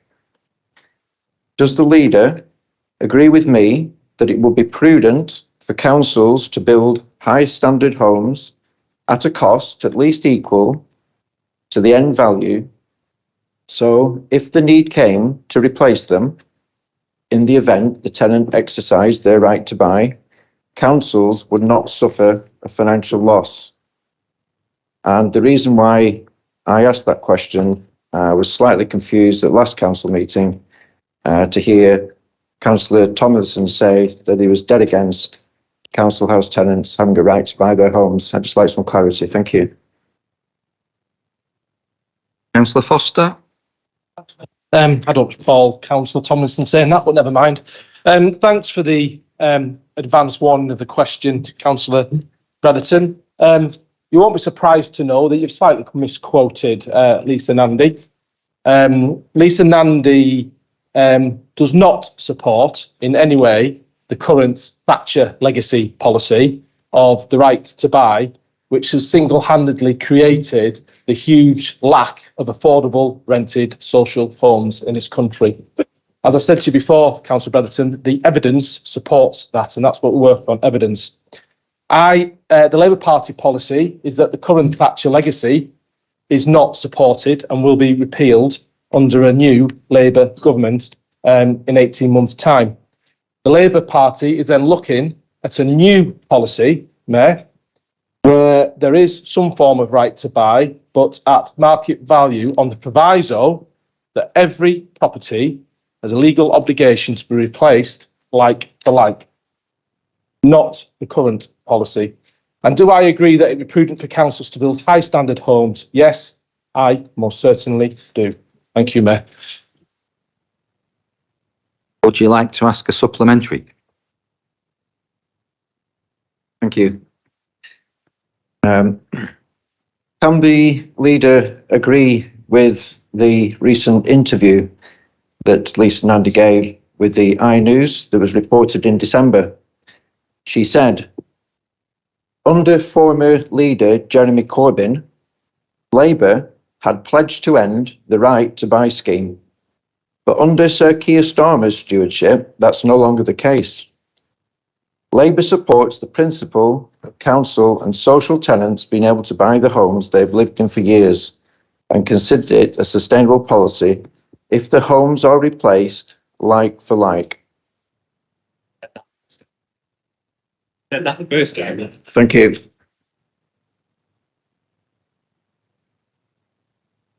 Well, no, he's actually answering questions as the leader, so. You've just confirmed my answer for me, Councillor Bretherton. I haven't heard or listened to that interview, but you've just said the Labour policy is to introduce a new right to buy on a replacement like for like. So I haven't heard the interview. I want to hear the whole interview before I commit to supporting what was said. But the principles of it, I obviously agree with. Councillor Tomlinson, is this by any chance a point of order raising a point of clarification? You said it. Mr. Mayor, you are amazing. You're an amazing person. I've always said so, and I always will, despite what everybody else says about it. On a point of personal clarification, I am absolutely against the current policy around right to buy. And that is because when those houses are sold, every single penny goes straight to the Treasury. It doesn't come back to the council or the registered social landlord who owns that property. They'll lose it. And that is not sustainable because the Treasury doesn't then build new houses. Sorry, Councillor Tomlinson, So I'm not sure this is a point of Yeah, personal absolutely clarification. I thought you were coming back to answer the suggestion that you had said something in a previous meeting. My point of personal clarification is I am not against the right to buy. I am against the current right to buy policy that has resulted in hundreds of thousands of formerly affordable homes being in the hands of private landlords. That's what I'm against. Thank you. I have a long list of questions to the leader here, but I think Councillor Karen Walton wishes to ask a question first. Am I right? Yeah. Thank you, Mr. Mayor. In the light of the recent Commercial Services Directorate procurement review, the Governance Committee has been made aware of a pattern of non-compliance with the governance procedure rules, in particular regards to the procurement of utilities contracts of the internal audit report in June 2020, which according to the internal auditor was a clear breach of the Council's governance rules, followed by a review of the facilities and building management of the Civic Centre, identifying weaknesses in areas too numerous to mention in October 2021. And again, in the report regarding the review of utilities management for all the Council's properties, identified non-payments of bills by the Council resulting in fines and the bailiffs calling. Now, in January 2023, we see another damning internal audit report highlighting clear failures and breaches of the governance framework, code of conduct, contract procedure rules, information security framework. The first line of defence is the shared services senior management team, who ensure that safeguards are in place, and this has clearly failed, and there is now significant reputational and financial risk for this council. How does the leader intend to address the failure of the three lines of defence model responsible for implementing a strong system of governance and internal controls? The management action plan appears to be only a reinforcement of procedures that should have been followed in the first place, and to provide extra training, if required, where necessary. Will the leader accept that the shared services senior management team has failed to protect the interest of this council, its employees and residents, and this administration has failed to be transparent, so risking the reputation and potential financial impact for this council? Also, how will the leader address the issues of the overuse of waivers, which has been highlighted by this Conservative group and the Scrutiny Committee on numerous occasions, but now, according to this report, that with continued overuse of waivers, the rules are not fit for purpose and poor management principles are being applied? Can the leader assure members tonight that when the further investigation into these governance issues has been completed, that it will be brought back to the Governance Committee and to this council for further discussion? Thank you.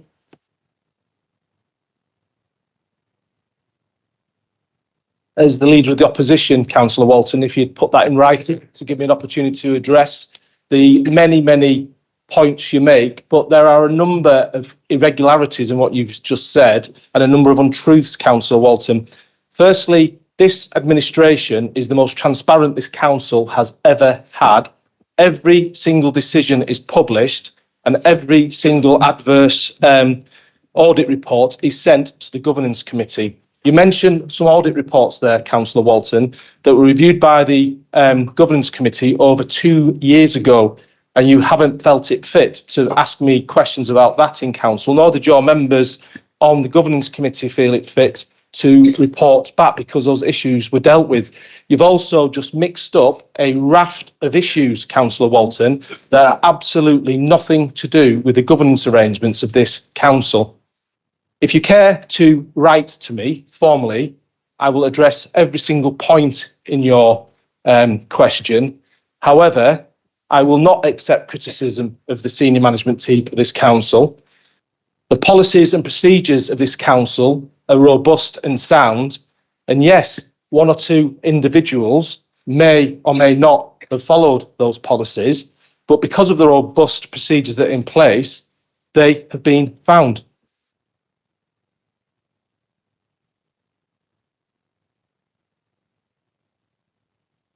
Do you have a supplementary? Are you happy with that? That's okay, thank you. Do we have any other questions to the leader before I go through the 8 that have been circulated? Councillor Mrs. Smith. Thank you, Mr. Mayor. Could Councillor Foster let us know when, as Vice Chairman of the Shared Services Committee, he was informed of the problems that were emerging with the contract procedure rules, both at Chorley and South Ribble? And are any of those contracts that are actually being let for South Ribble still ongoing at this moment in time? Thank you. Thank you, Mayor. So, as Vice Chair of the Shared Services Joint Committee, I was never informed because that is not the correct position with the constitution of this council. If there are problems within this council and it's following of its contract procedure rules, they are reported to me as the leader of South Ribble Council. It is not reported to me issues with Chorley Borough Council because that is a separate sovereign council.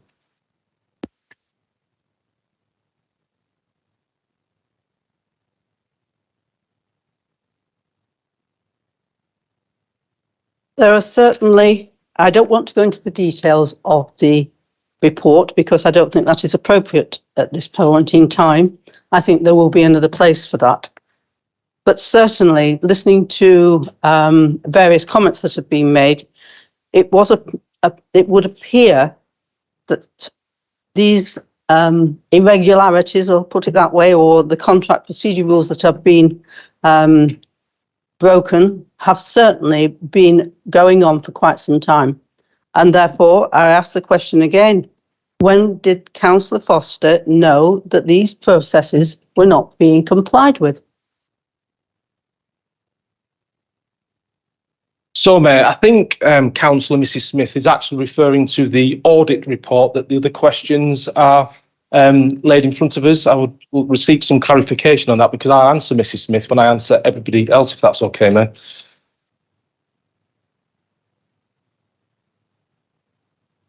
Right, gentleman at the rear has indicated he wishes to speak. I'm going to take questions from council first, and then I will bring in members of the public. So, Councillor Alty. Apologies, it's me, Mayor. It appears we've been mixed up, so yeah. It might help if you just swap seats. Could do that. Would you like to swap seats with me? No, for now, I'll just stay here and then we'll Okay. swap. I don't intend on speaking again.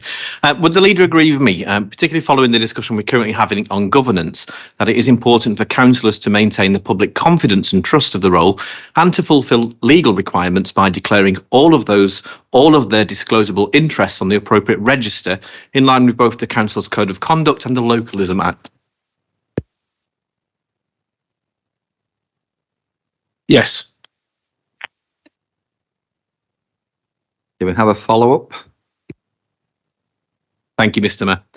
Would you therefore, leader, agree with me that it's disappointing that the principles of public life have been neglected by Councillor Michael Green by failing to disclose the fact that he is a director of 4 limited companies listed on Company House, breaching both the Code of Conduct and requirements of statutes, and that this should therefore be referred to the monitoring officer as a breach of the governance requirements required of him? I'll not pass comment. I'll ask the monitoring officer to investigate. Thank you, Mayor. Thank you. I think you could have just referred that to the monitoring officer without bringing it as a question to council, but that's your choice. Councillor, ironically, Councillor Michael Green. Thank you, Mr. Mayor. Be careful what I say, but we've got a report which went to the Governance Committee, and I would thank the audit team for a significant amount of very good work which has clearly gone into this report, highlighting a number of issues.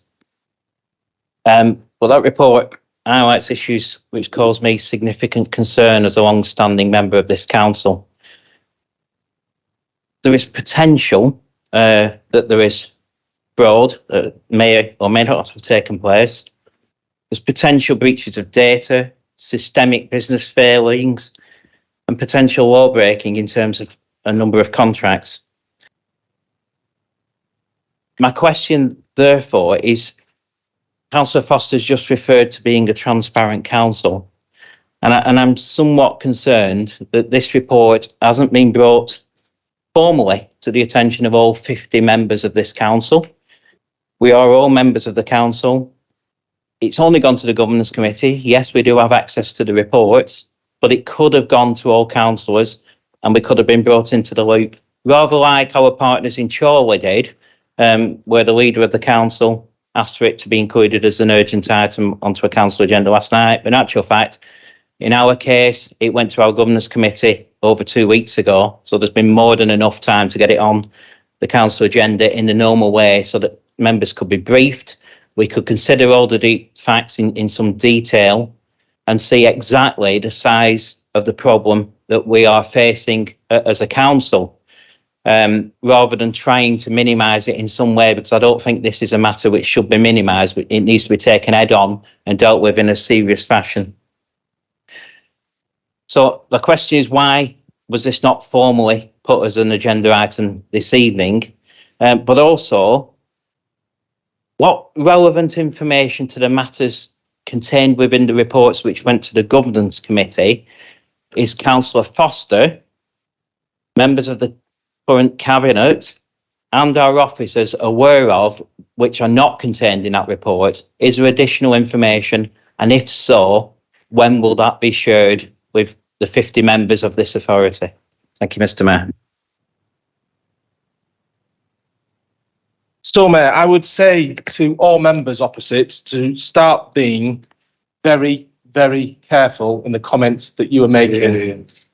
This is being live streamed. Some people may be laughing in the Conservative group. It's not funny. You've just stated, Councillor Michael Green, live on YouTube about law breaking and fraud, alleging members of this, of potential officers of this council committed an offence. If I was you, Councillor Green, I would submit that evidence immediately to the monitoring officer and be very, very wary of what you are saying, because what you are saying is wholly and utterly untrue. Mayor. No, I'm finishing, Mayor. If we can let the leader finish and then I'll bring you in. This is a very serious issue, made a very more serious, very dangerous issue by the Conservative group. The reason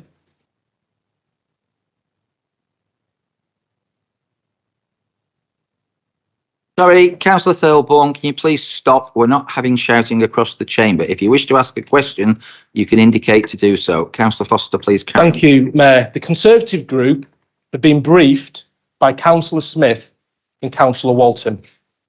The Conservative group have not been fully briefed by the statutory officers and our auditor. The Conservative group needs to be briefed fully with facts, not what Councillor Mr. Smith and Councillor Mrs. Walton want you to hear. Unfortunately, ladies and gentlemen, I'm going to read out to you what the findings of the audit report were in respect to South Ribble Borough Council. This is an audit report of the two authorities.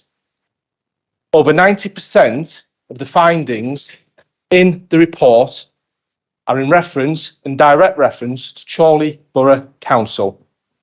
We are not responsible for Chorley Borough Council.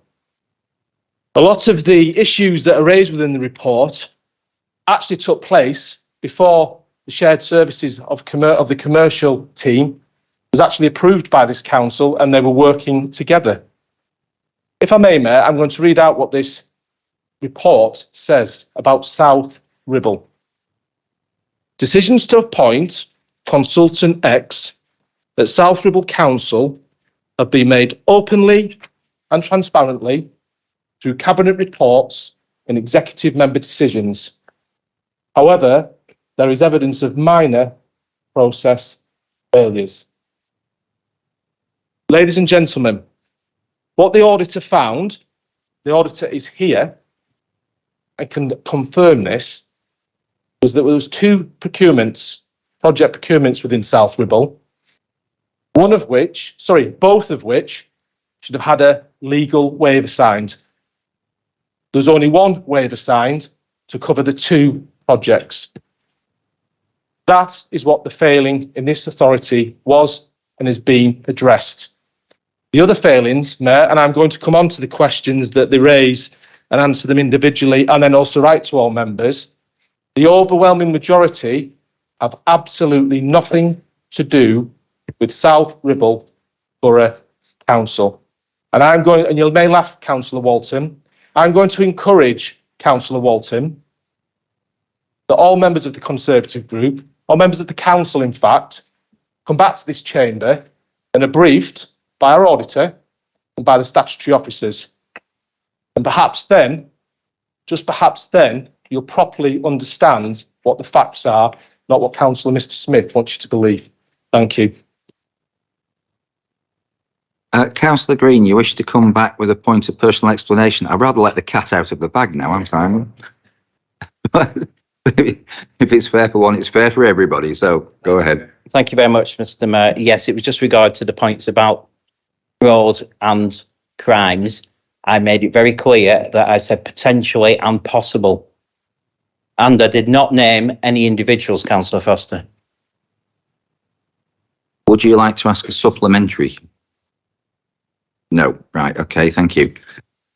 Do we have any other questions apart from the ones that have been circulated around the chamber? I'll bring you in after these questions. If that's no, could I just point out at this stage that it is helpful if you are going to submit questions in writing, that you do so within the timescales in the Constitution. That way it gives the Cabinet member that you're posing the questions to adequate time to give you a full, detailed and informed response. What I propose to do with this list of 8 questions for the benefit of the public or anybody who is watching on YouTube or has dialed into Teams is to actually read them out. I don't wish everybody to be jumping up and down. They're all in relation to exactly the same subject and they all follow on from each other. So unless there is any, well, even if there is an objection, that's what I'm going to do. I'm going to read them all out for the benefit of those who haven't seen them. And then I'm going to invite the leader to answer in whatever way he chooses in response to them all. So I will start.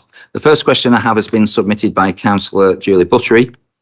Within the Commercial Services Directorate Procurement Review, as an ex-magistrate and still on the reserve list, I have serious concerns that an employee/consultant of this council has been allowed to tender or obtain waivers for large contracts due to the proactive lack of management and safeguards. Can you, as leader, explain why there has not been any contact made to the police or the Crown Prosecution Service, as it is the council's duty to report such issues? The second question is from Councillor Matt Campbell. Could the leader explain what security checks were undertaken by the IT department on the consultant before being allowed to access remotely the most highly confidential information, including commercially sensitive data from direct competitors, breaking the council's code of conduct? The third question is from Councillor Mary Green. Could the leader explain what actual data was made available to the officer/consultant in his roles at the council, and what checks have been put in place to ensure that consultants do not have an unfair advantage by way of access to highly confidential data? Question 4 is from Councillor Gareth Watson. What steps have been taken to ensure that confidential data made available to the employee/consultant has not been transferred to another account? What data was deleted, and as data cannot be fully deleted, has the account been checked for malware to protect software data and the security of the devices the employee consultant used when the information was forwarded to personal accounts? The fifth question is from Councillor Michael Green. Within the report, there are several failings in the awards of contracts, including breaches of the 2015 Public Contracts Regulations. Could the leader confirm to whom these breaches have been reported? Question 6 is from Councillor Stephen Thirlbourne. Could the leader explain why the council still employ officers stroke consultants who have failed to comply with the Public Contracts Regulations 2015 and possibly gain from breaching the regulations?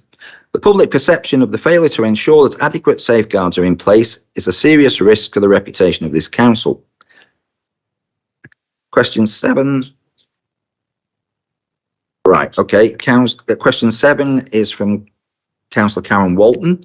What will be the impact to the reputation and financial risks for this council should unsuccessful bidders in the procurement process find out that an employee stroke consultant of this council had unfair access to their commercially sensitive data?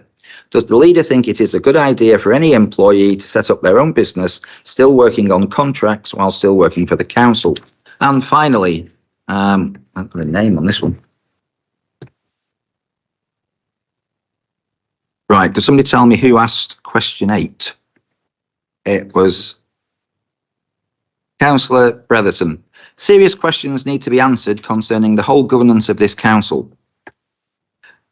Can the leader confirm that the external auditors have been consulted for their opinion? Are they going to take this issue of possibly a serious risk of fraud for this council into consideration? And will they be altering the annual governance statement to reflect the reputation and financial risk caused by the clear breakdown of compliance within the governance framework of this council? So over to Councillor Foster to offer a reply. Thank you, Mayor. I will state again for the record, there is no evidence anywhere of any fraud or law breaking. A number of the Conservative group have made that statement now, and they need to stand by those comments for any further action, because the individuals concerned will be watching and recording these events. Ladies and gentlemen, let me repeat what I said before. There is an audit report, because every audit report of the limited assurance is sent to the Governance Committee.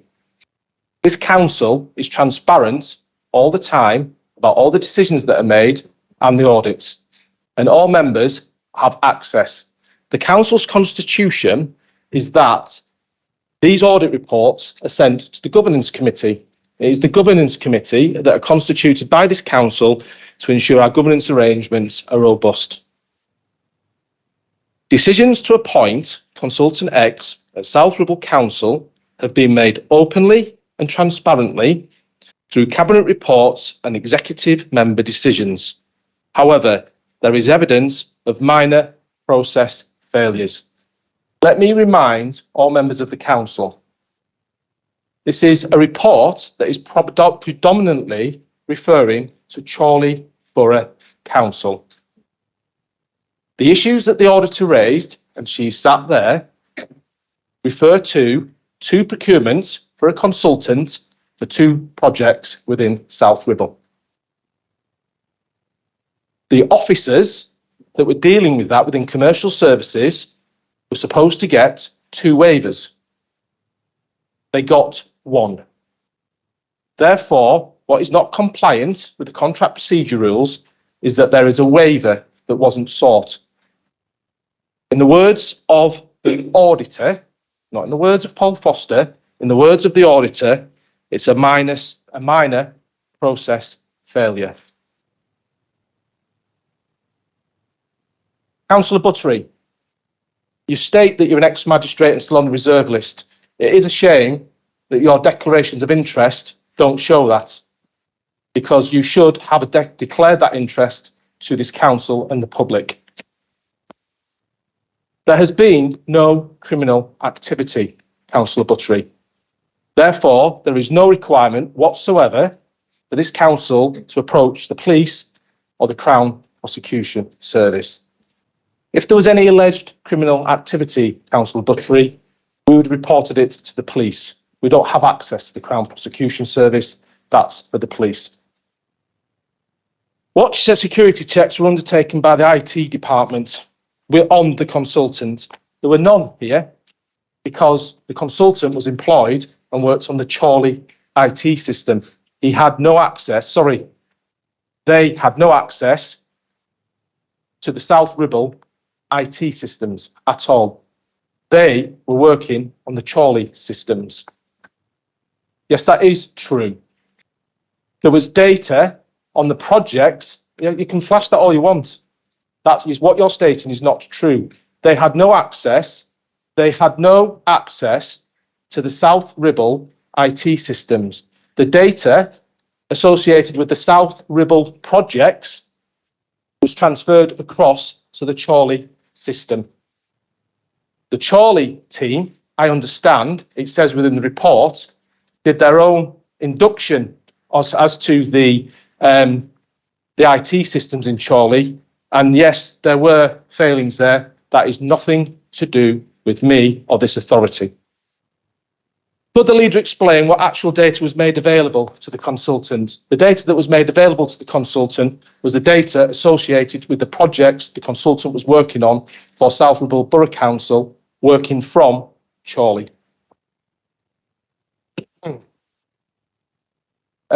What steps have been taken to ensure that data made available to the consultant has not been transferred to another account?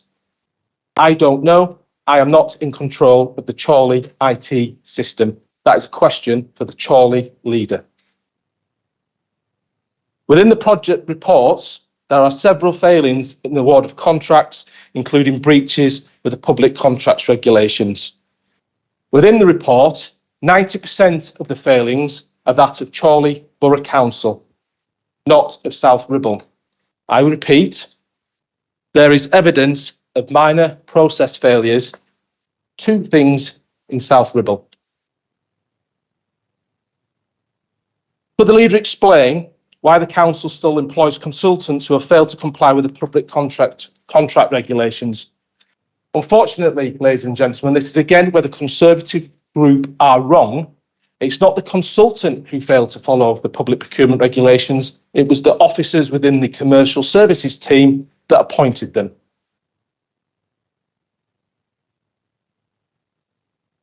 What will the impact be on the reputation and financial risk for this council should unsuccessful bidders in the procurement processes find out that the consultants of this council had unfair access to commercial data? Does the leader think that it's a good idea for any employee to set up their own business? Firstly, Councillor Moon, the individual it's got your name on it that's been presented. Sorry, Councillor Foster, it's Councillor Walton apparently who asked that question. Okay. So. Well, it's what's printed. I thought we have to take what's printed, don't we? Yes. The individual isn't and never has been an employee of South Ribble or Chorley Borough Council. The individual was a consultant in Chorley Borough Council for a period, taking up a consultancy position within the authority. They have never been an employee. Therefore, if they've never been an employee, how can they set their own business up? Anyway, regardless of all that, they never worked directly for South Ribble Borough Council. The overwhelming majority of contracts that are pulled by the audit team in this report refer to Chorley Borough Council.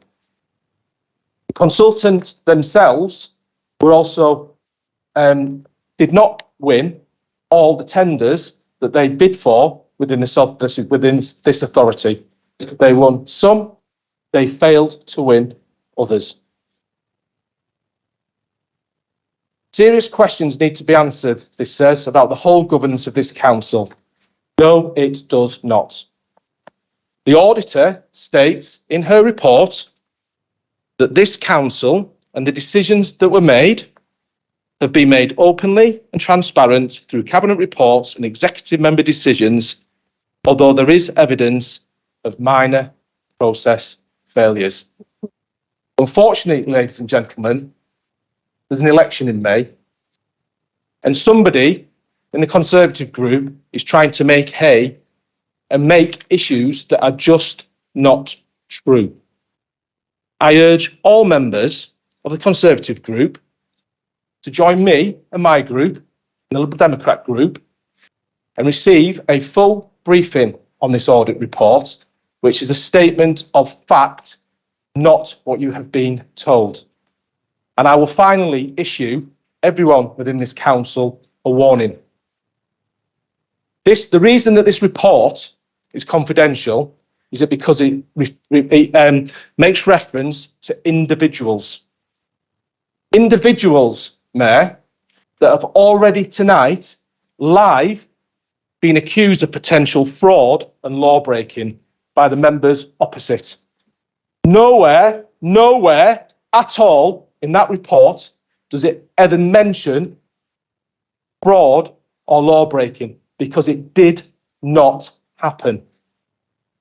And I urge you all to be very, very careful if in the public domain you repeat that, because it won't be me that'll be after you. It'll be the people watching on these screens tonight who will sue you for defamation, because what you are being told by your leadership is just not true. I will close again by reading what the auditor said of the 2 issues surrounding South Ribble Borough Council.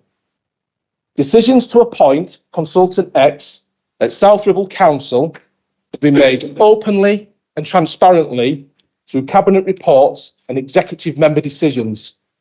However, there is evidence of minor process failures. Thank you, Mayor.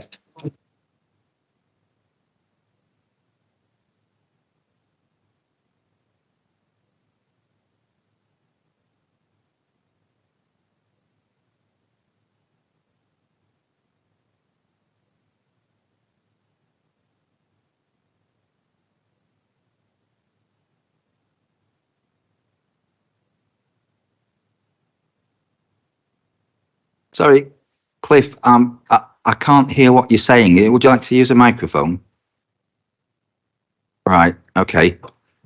Before I bring in Councillor Margaret Smith, I was hoping to avoid a raft of supplementary questions here, but is there anybody who wishes to ask one?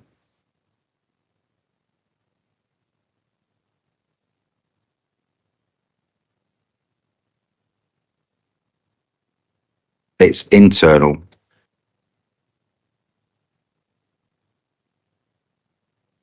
Right, sorry.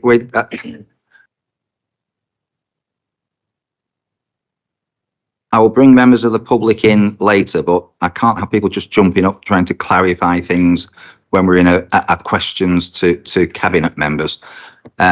So do we have any supplementary questions, or is this the raft that's now coming?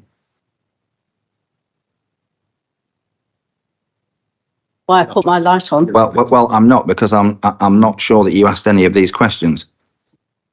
Right. So I'm asking the people who did ask the questions if they have a supplementary that they want to come back on, given the answer that's just been given.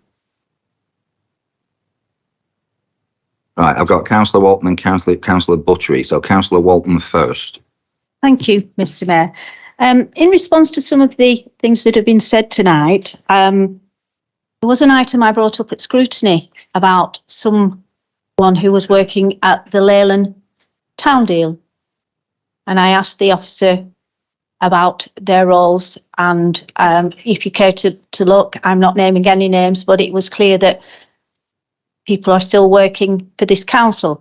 And also, I think that if, according to this report, which I'm not prepared to quote, you will find we have all read the report quite thoroughly from my group, and this is where we got the questions from.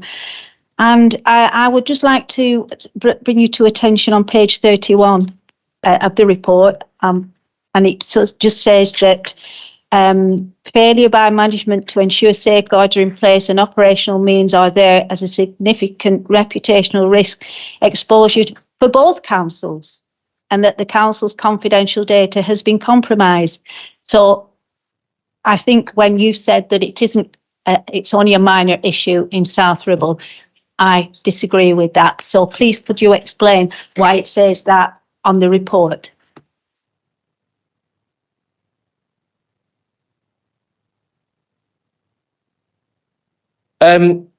It's not me that said it was a minor issue for South Ribble Borough Council. It was the auditor that said it was evidence of minor process failures.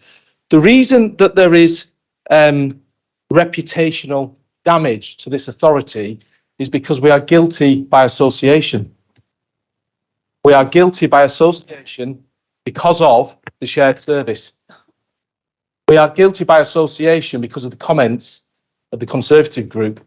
We are not, you always moan, Karen, always about the shared services, about us maintaining our sovereignty as a sole council, and that Chorley must be a sovereign sole council. And that's exactly what we are. I cannot be held responsible for Chorley Borough Council. Chorley Borough Council will hold their own officers responsible. They work with their policies and procedures. We work with our policies and procedures. We are suffering of guilt by association, not guilt by the fact that there has been a significant breakdown in our corporate governance arrangements, because that is just not true. And you've commented, and again, this is what you've just done again, Councillor Walton. Somebody said something to me about somebody working on the town deal, but I've no evidence and I can't present anything. You do this all the time.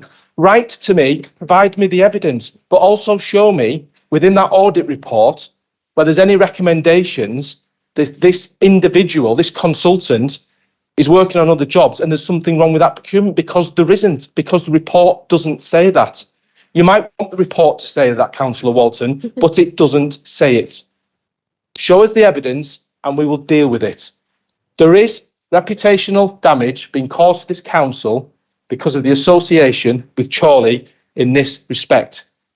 And it is not helped by the comments, the ill-judged, with no evidence, comments that the Conservative group is making in public tonight about potential fraud and law breaking, which is just not true. Thank you, Mayor. Okay, thank you. Councillor Gareth Watson. Thank you, Mayor. Just to come back on the issue I asked around access to data and so on, as far as South Ribble Council goes. Obviously, the report under 16 does mention that because they were on Chorley's network, the South Ribble Council's network and drive projects were also held on the Chorley network without any access limitations being put in place. South Ribble Town deals also referred to under 36 in this report. My question really is that I believe this puts... Please.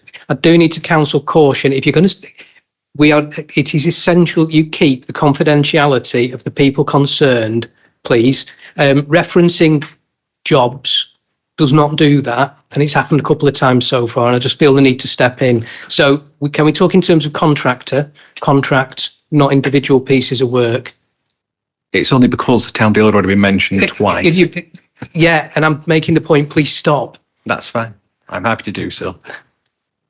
However, I believe this puts shared services under a cloud because, again, this is a shared services report. Shared services has allowed access to data and so on in this respect. And again, these directors are part of shared services. So these are directors for both councils. To say that to basically minimise the link between the two of us as a consequence seems rather disingenuous. So as I hope Councillor Watson is aware, the auditor has made no comments of anything being wrong about the contracts you've just mentioned there and the procurement of those contracts. So you're bringing them up, but there's nothing wrong with them. Councillor Watson, you're also aware, you can gestate all you want. You're also aware, Councillor Watson. Sorry, Councillor Watson, can you just stop for a second? Councillor Watson, I'm not having you shouting and gesturing across the council while Councillor Foster is trying to answer the question. It doesn't serve any purpose and it doesn't get you an answer. So please, could you stop doing it. And Councillor Foster, would you like to continue? Thank you, Mayor. The Councillor Watson should also be aware that there is an ongoing process being undertaken by the Chief Executive regarding certain individuals. You state that it puts a cloud under shared services. The issues, Councillor Watson, as far as I'm concerned, have already been dealt with or are in the process of being dealt with. I'm being very careful not to say anything because we're in an open forum and these are confidential matters. But he knows, as you're sat there, or you should know, because Councillor Smith should have told you, that these issues have been dealt with.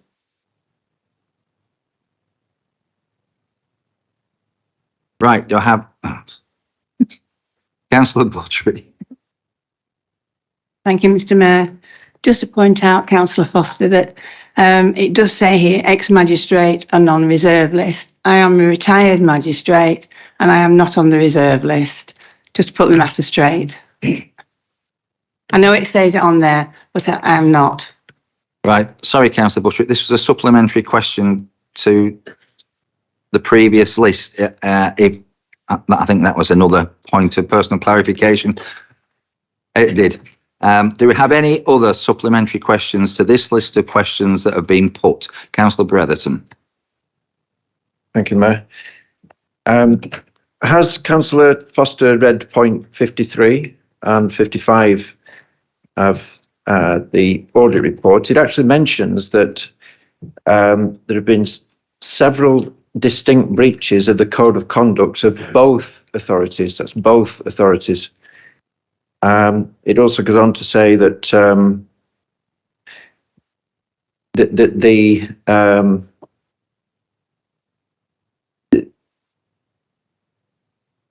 sorry, I'll leave it there. Is he aware of that? He mentions both authorities. Thank you.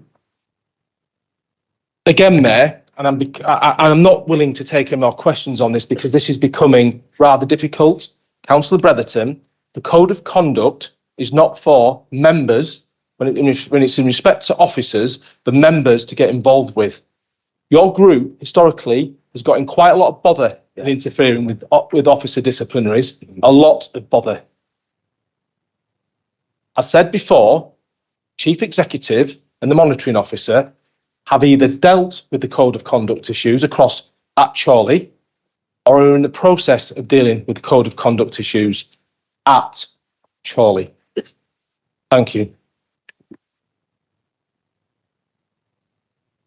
Right. Councillor Foster has offered an all-member briefing on this report, which I'm sure he will pursue and organise or have officers organise. So I would like to leave that list of questions now and go to Councillor Margaret Smith, who has been waiting patiently. At the beginning of this discussion, I did ask Councillor Foster when he was aware of the problems that were actually coming down the line, and he said he would answer it within the answers he gave. He hasn't answered me. Thank you. So, I was made aware by the former Chief Executive, Gary Hall, in the late summer, I think it was, early autumn, that there were some issues that he was looking at and dealing within the commercial services, and that there would be an audit undertaken by the internal audit team, and they would report back when that audit report was complete. I was sent a copy of that audit report. I think Mr. Moister managed to send it something like the 23rd or 24th of December to me just before Christmas. That's when I was made aware. Thank you. I'm sorry, that was a supplementary to your original question. You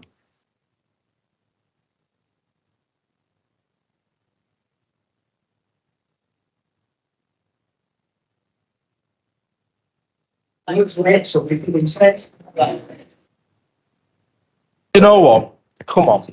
It was either late summer or I even actually said early autumn, Margaret. I cannot remember exactly when the Chief Executive mentioned to me that there were some issues within commercial services that he was looking at, and he would report back as soon as the internal audit had been concluded.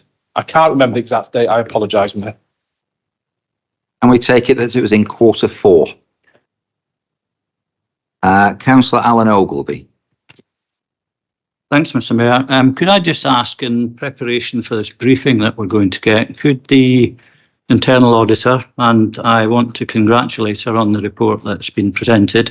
However, it's clear to me now that there is definitely some confusion as to which particular statements apply specifically to South Ribble Borough Council. Could I ask that for that briefing, the internal auditor filters this report to make it South Ribble Borough Council specific, so that we know which of your comments relate specifically to this council? Thank you. Councillor Ogilvie, I think that's a very valid point because, and I've spoken to Dawn about this, because the audit report was done on a shared service, if it had just been on South Ribble, you'd possibly have half a page of A4, and you'd possibly not be having this debate now. We need to speak to audit. It's not for me to instruct the audit team to do anything. They are wholly independent. I will speak to the chief executive. But I'm not necessarily of the view that we need to do that. I think that having Dawn there with the senior officers, with the statutory officers, all will be much clearer for you to understand. However, it may be that it is something that is quite straightforward to do.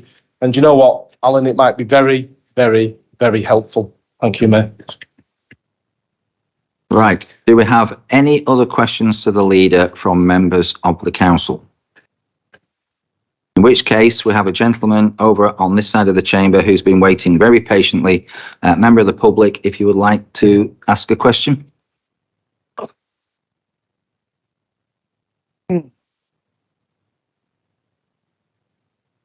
Right. Oh, sorry, Councillor. How many residents are, first question, how many residents are not on the voting register? That's question one. Question two, do you agree with me that Labour councillors, after what's been said about council houses, etc., should not own or let properties?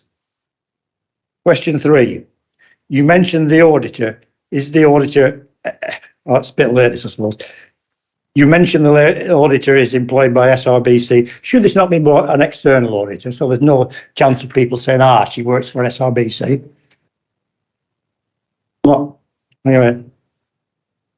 Right, my fourth question concerns the register of members' interest.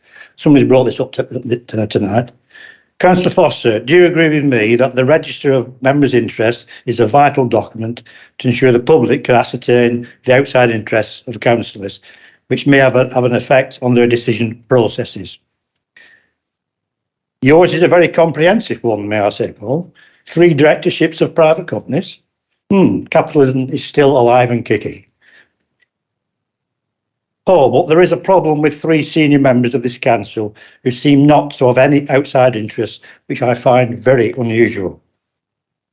There are the member of the Cabinet for Wellbeing, Councillor Titherington, the planning meeting chair, Councillor Callum Tomlinson, and would you believe it? The leader of the Liberal group and the Lord Mayor, Councillor Howarth, or according to the list, they have no register of outside interests.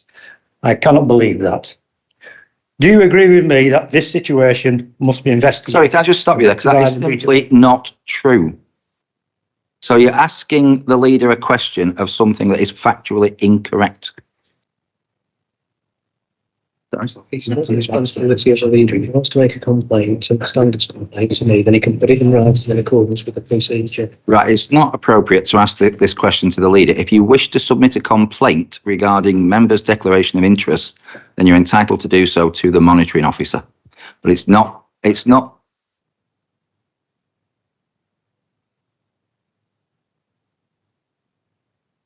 And I directed him to report it to the monitoring officer because I actually said that would be a better course of action than raising it in the council. I had no precognition of what he was actually going to ask until he'd actually asked it, and that's when I directed him to the correct procedure. Sorry? Right. Could I ask you to please sit down? Right.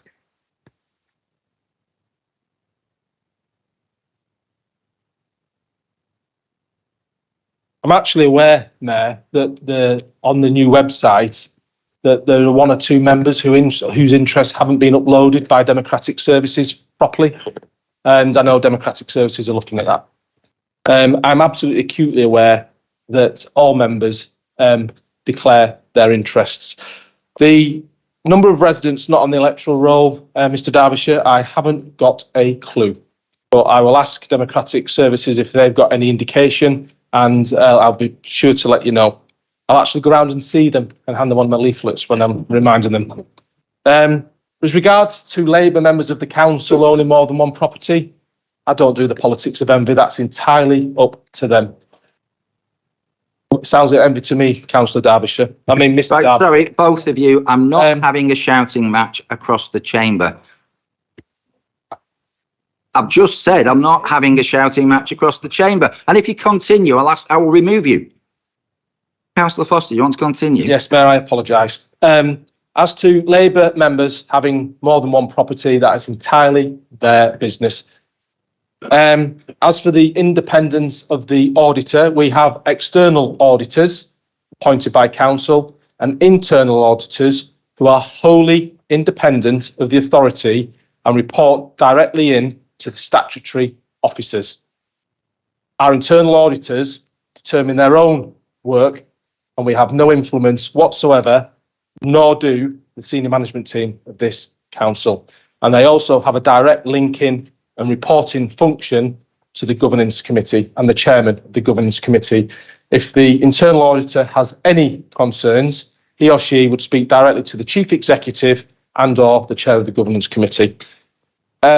As to my interests that you raise, one of those companies is clearly the company of my own. As I'm an employee of my own company.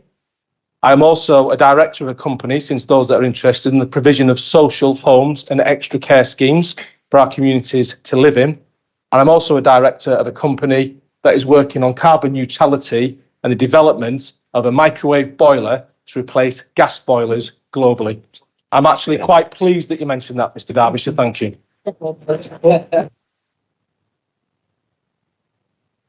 Do we have any other questions from any other members of the public?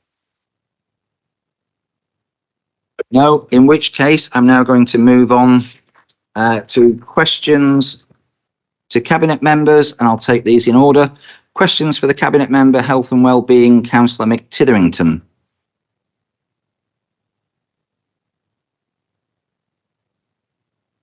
No. Questions for the Cabinet member, Communities, Social Justice and Wealth Building, Councillor Aniela Bilinski-Gelder.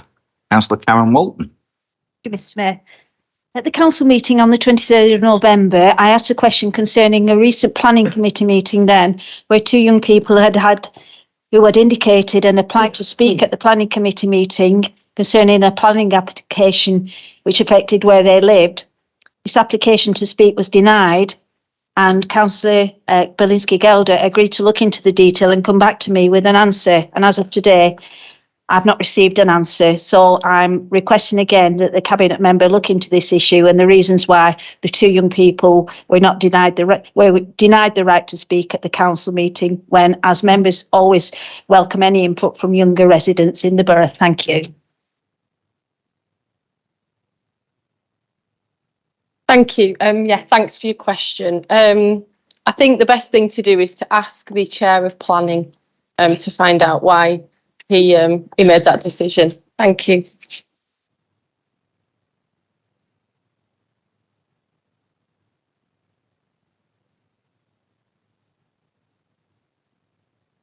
Are you happy to ask the chair of planning? I'm afraid he can't answer now because he's not in the cabinet.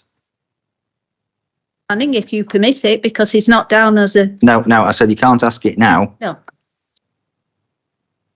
I suspect you're going to... Well, I did ask the cabinet... I did ask the cabinet member and she said she would reply. That's why I've asked it again. And she's now deflected it by suggesting you ask the chair of planning. The answer would be if the cabinet member asked the chair of planning why he denied these two members and then get back to me. That would be better. Thank you. Right, could I put that question to Councillor Aniela Bilinski-Gelder? Would you like to ask the Chair of Planning and give Councillor Walton the reply? Okay, I'll do that then. Right. Any other questions to Councillor Aniela Bilinski-Gelder? I have a member of the public.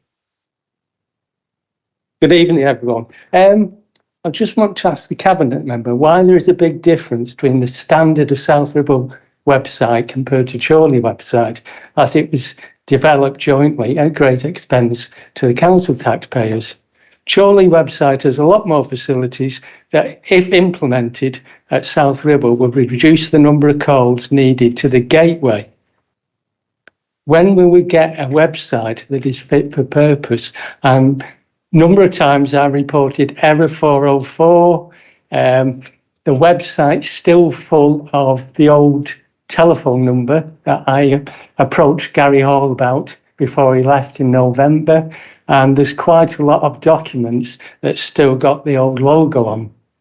And the other one is, would the council consider adopting Love Clean Streets app that Lancashire County Council use? It's a good app and other borough councils have used it. I'll give you an example. Chorley Council, you can go on it as a mapping system. You can put dog fowl, littering, whatever, and it's exactly on the map. You don't have to go through to the gateway. So just wondering why we don't have that facility, even though we paid half the bill for the development. Thank you. Thanks for your question. That's really useful, actually, because any feedback that we receive can help us improve on the service. As you said, we have got a new website. As far as I'm aware, it matches Chorley's. It's got the same, it looks the same and all that. I don't look at Chorley's website, so I haven't compared it. But if you could send me all the information that you've just suggested, then I'd welcome that. And I want to make the website as good as we can, because we are trying to do channel shifting and encourage people away from having to ring up or come in. And if we can get as much information onto the website that's useful and we know that residents find useful, then that's excellent. Thank you.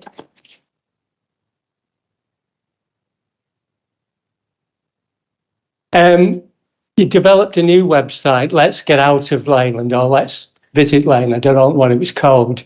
And quite a lot of the information on that, it's developed by GOS, the same people who do your website, and it has links and information that are wrong. So what are your comms department doing, letting the website be published when the information's wrong? You know, as Lord Sugar would say, you know, you're fired.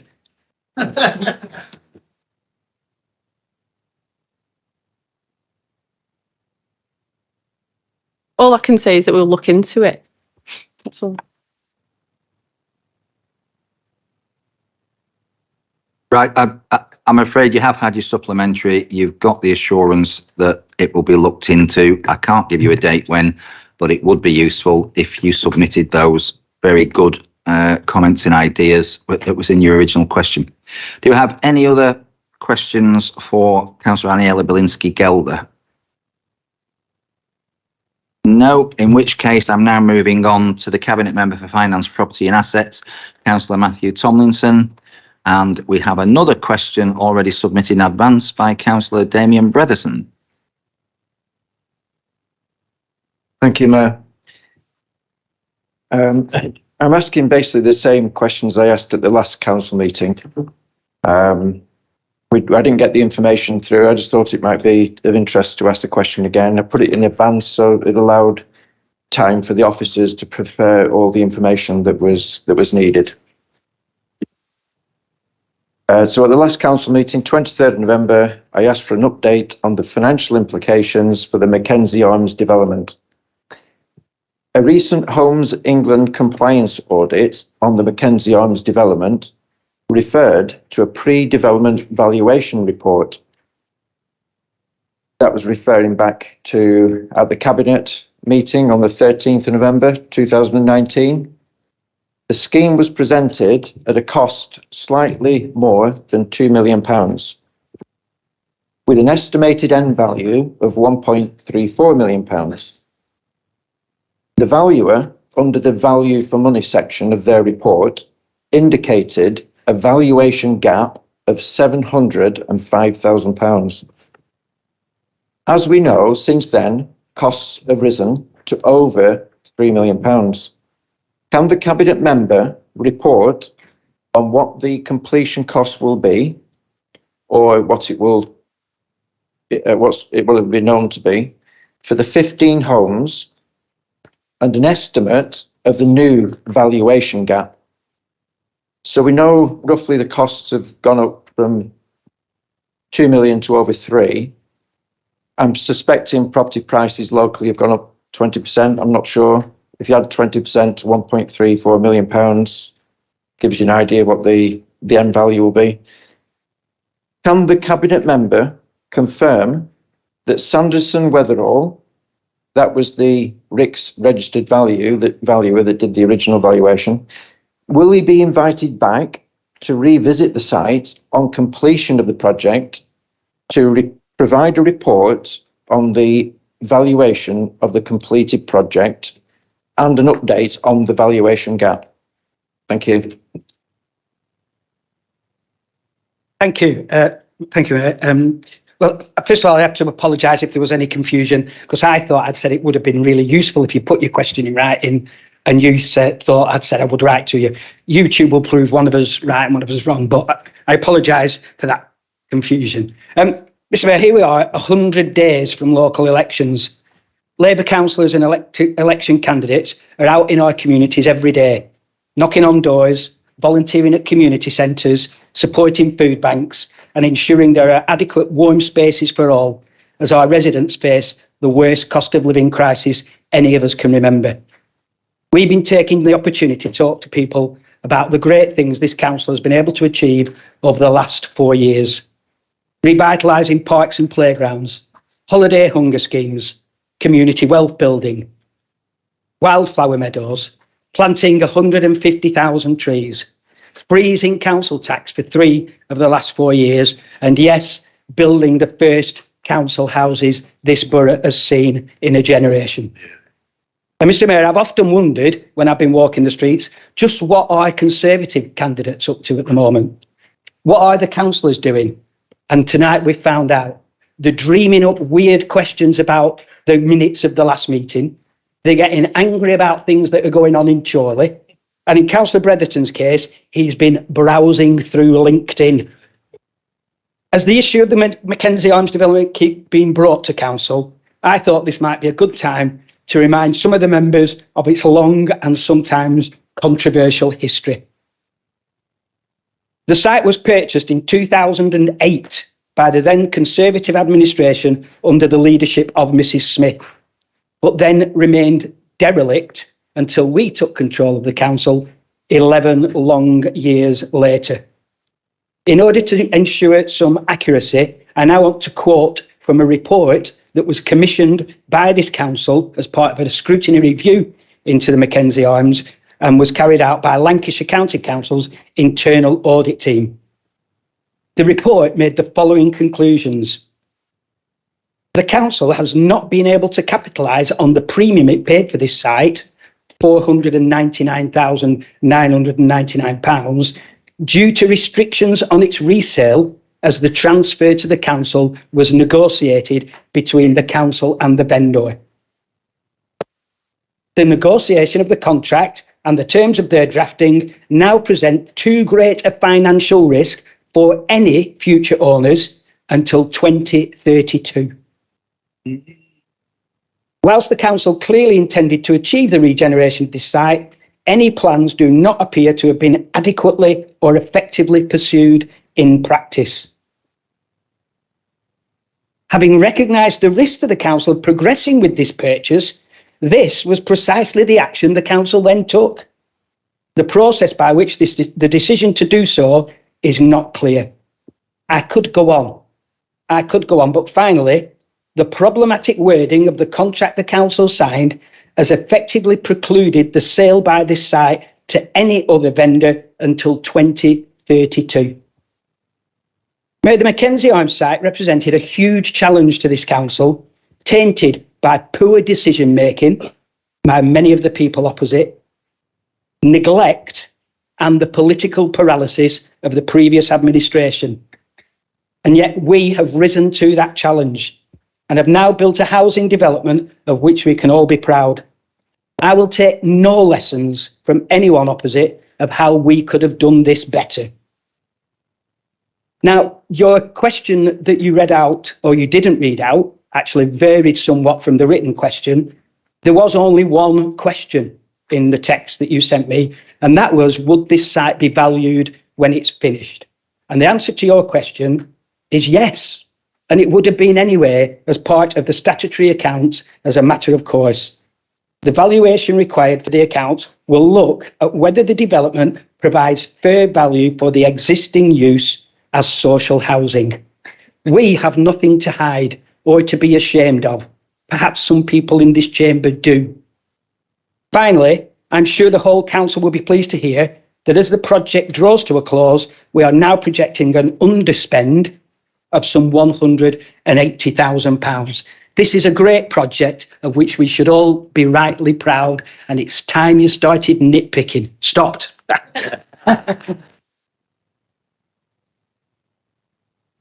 Councillor Brotherton, would you like to come back? Yes, thank you. You mentioned I asked one question. You might be slightly confused. There's two question marks. One of the question was, as we know, since then, costs have risen to over £3 million. Can the member report on what the completion cost will be? That was the question. What the completion? The underspend, I appreciate. If it costs £3.5 million and it's an underspend of 100, say it's cost 3.4. The reason why I brought it, I've been asking this for a few years, is because obviously the Conservative group would have taken a different approach. At the Cabinet meeting that I referred to on the 13th of November 2019, I did bring up the point that we may have gone down a different route. We would have, I used the term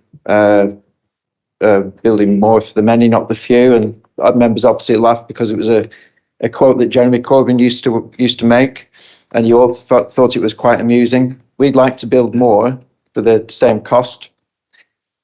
In the valuation report, under the value for money section, it does point out a valuation gap, and it goes on to say that there is a way that you can do it without a valuation gap. It should be noted that a different scheme of housing it would coupled with the cost savings would likely produce a positive land value. That means not a valuation gap. I'm not an expert, but I would have thought the valuation gap would be, say, £1.5 million. This is why I'm asking the question. You'll have a better idea. What is the cost? You've not answered what the cost is. You mentioned an underspend. Please let us know what the budgeted cost was minus the underspend. What's that figure? And let's assume that the price of properties locally have gone up 20%. Councillor Foster will probably have a better idea about that. So I'm assuming that if you add that to the valuation, the end value, we're assuming that the end value will be £1.6 million. I'm only guessing. This is why I've asked the second question. Will you get back the original valuer to value the end scheme in the same way as when it produced this report? And give us an update. So first question, there's a question mark in there. What is the cost? And the new valuation gap.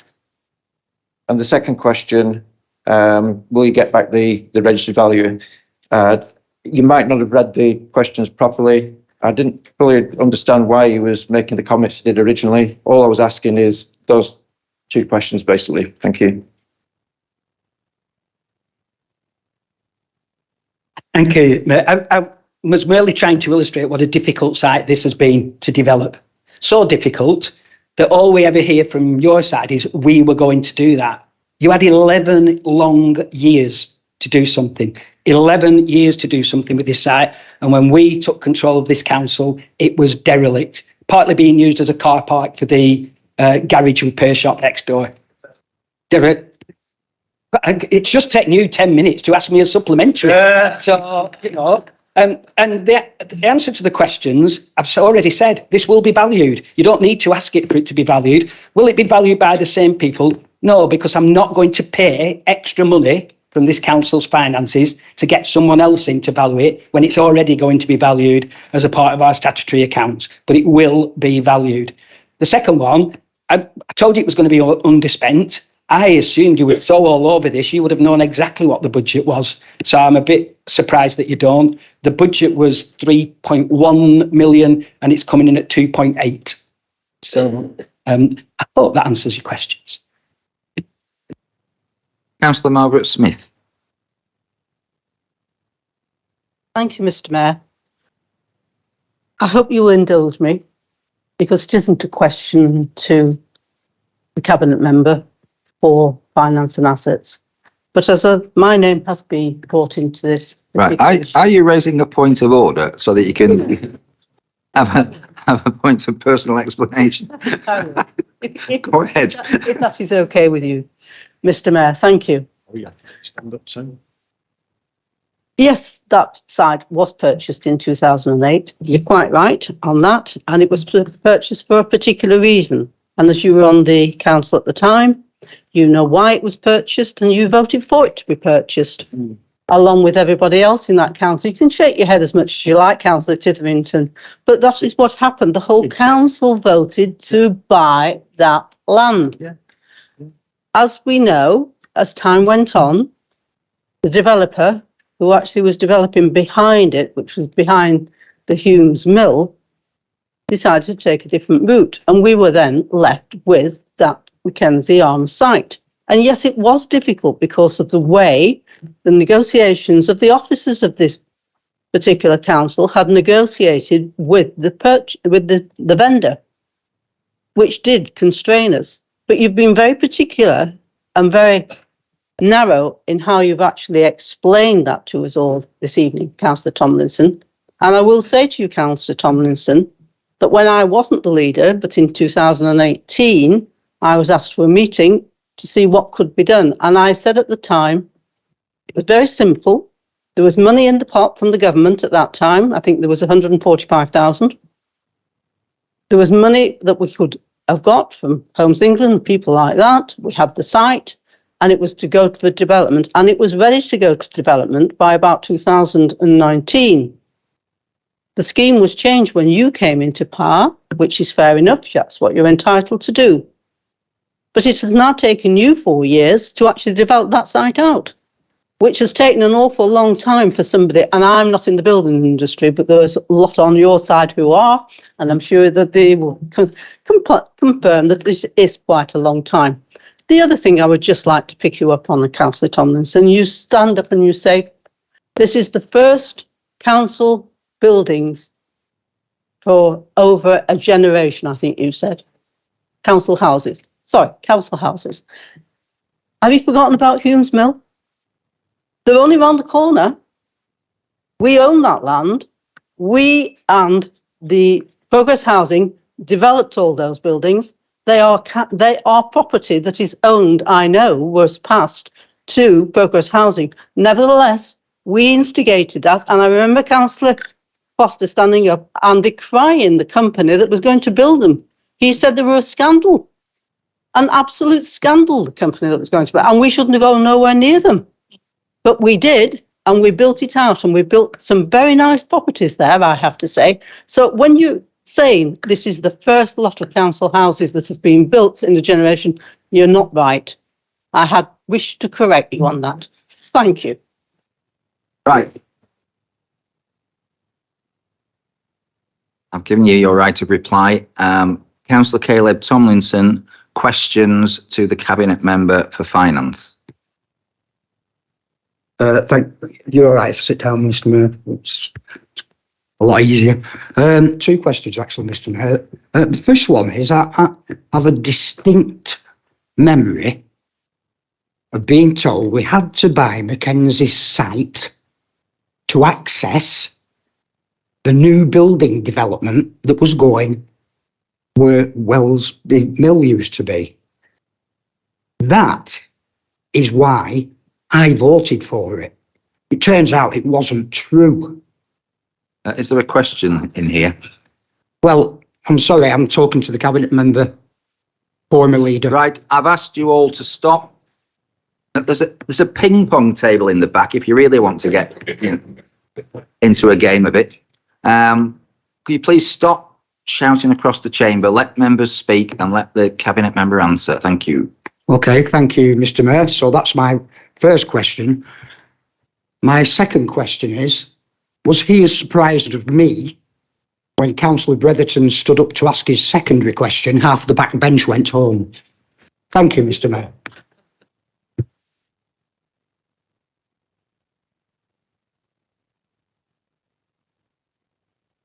I think Councillor Tomlinson has declined to answer that one. So, Councillor Foster, is this a question to the cabinet member? It's a point of order of a member, as mentioned before by Councillor Mrs. Smith. I'll be very brief because she referenced the care living site, and just for the point of clarity, because we are in the public domain live, the reason that I was against that was because the Conservative administration, may you recall, gifted that site, which had a value in excess of £300,000 to the developer for free.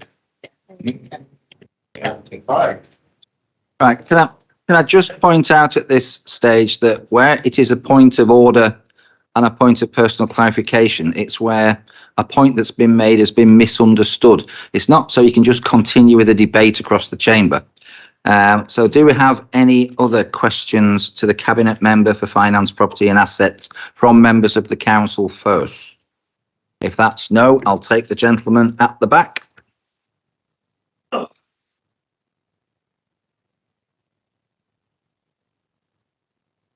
Councillor Tomlinson, at the last cabinet meeting you stated, even with the mind-boggling 7% pay rise for council staff, the 23-24 rates will not rise.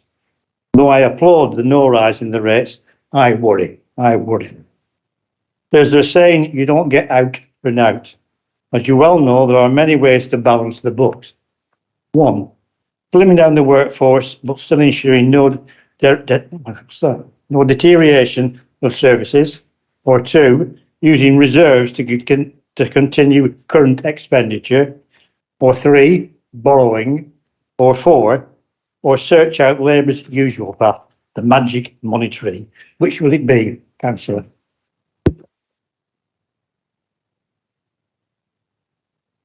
Mr. Derbyshire, we have missed you. And your eyebrows do look fantastic. Is it threading or plucking? Which one is it? Plucking. I'm not sure. Look, Mr. Derbyshire, I have to say, you're just wrong. You're just wrong. Okay? And both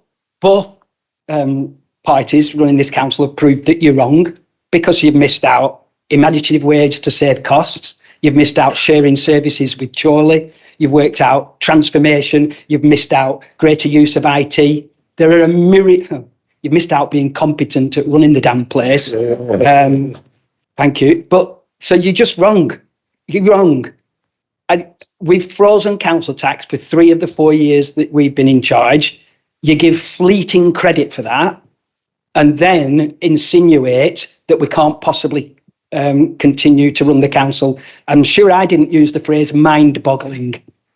I'm sure that's your phrase for the rise, because our staff deserve a rise. Inflation is running at between 10 and 11%, and that means hard-working staff who get a 7% wage increase are worse off now than they were last year. And if you think that's mind-boggling, that says more about you than it does about us. We're currently finalising our budget for next year. There will be council tax freeze again. We will go into the next year with our general reserve at above the agreed figure of £4 million, and we will continue to be one of the best financially set up councils in Lancashire. I'm proud of what we've done in the last 4 years. I made a list before of all the things we've achieved, and we'll go into this election on a sound financial footing, and I wouldn't have it any other way.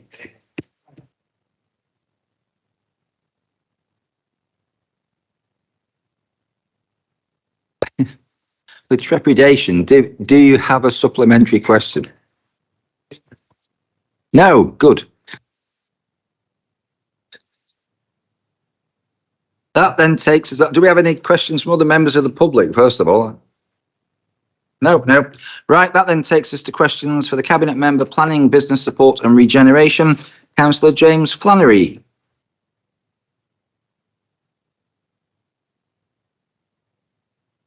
We don't appear to have any.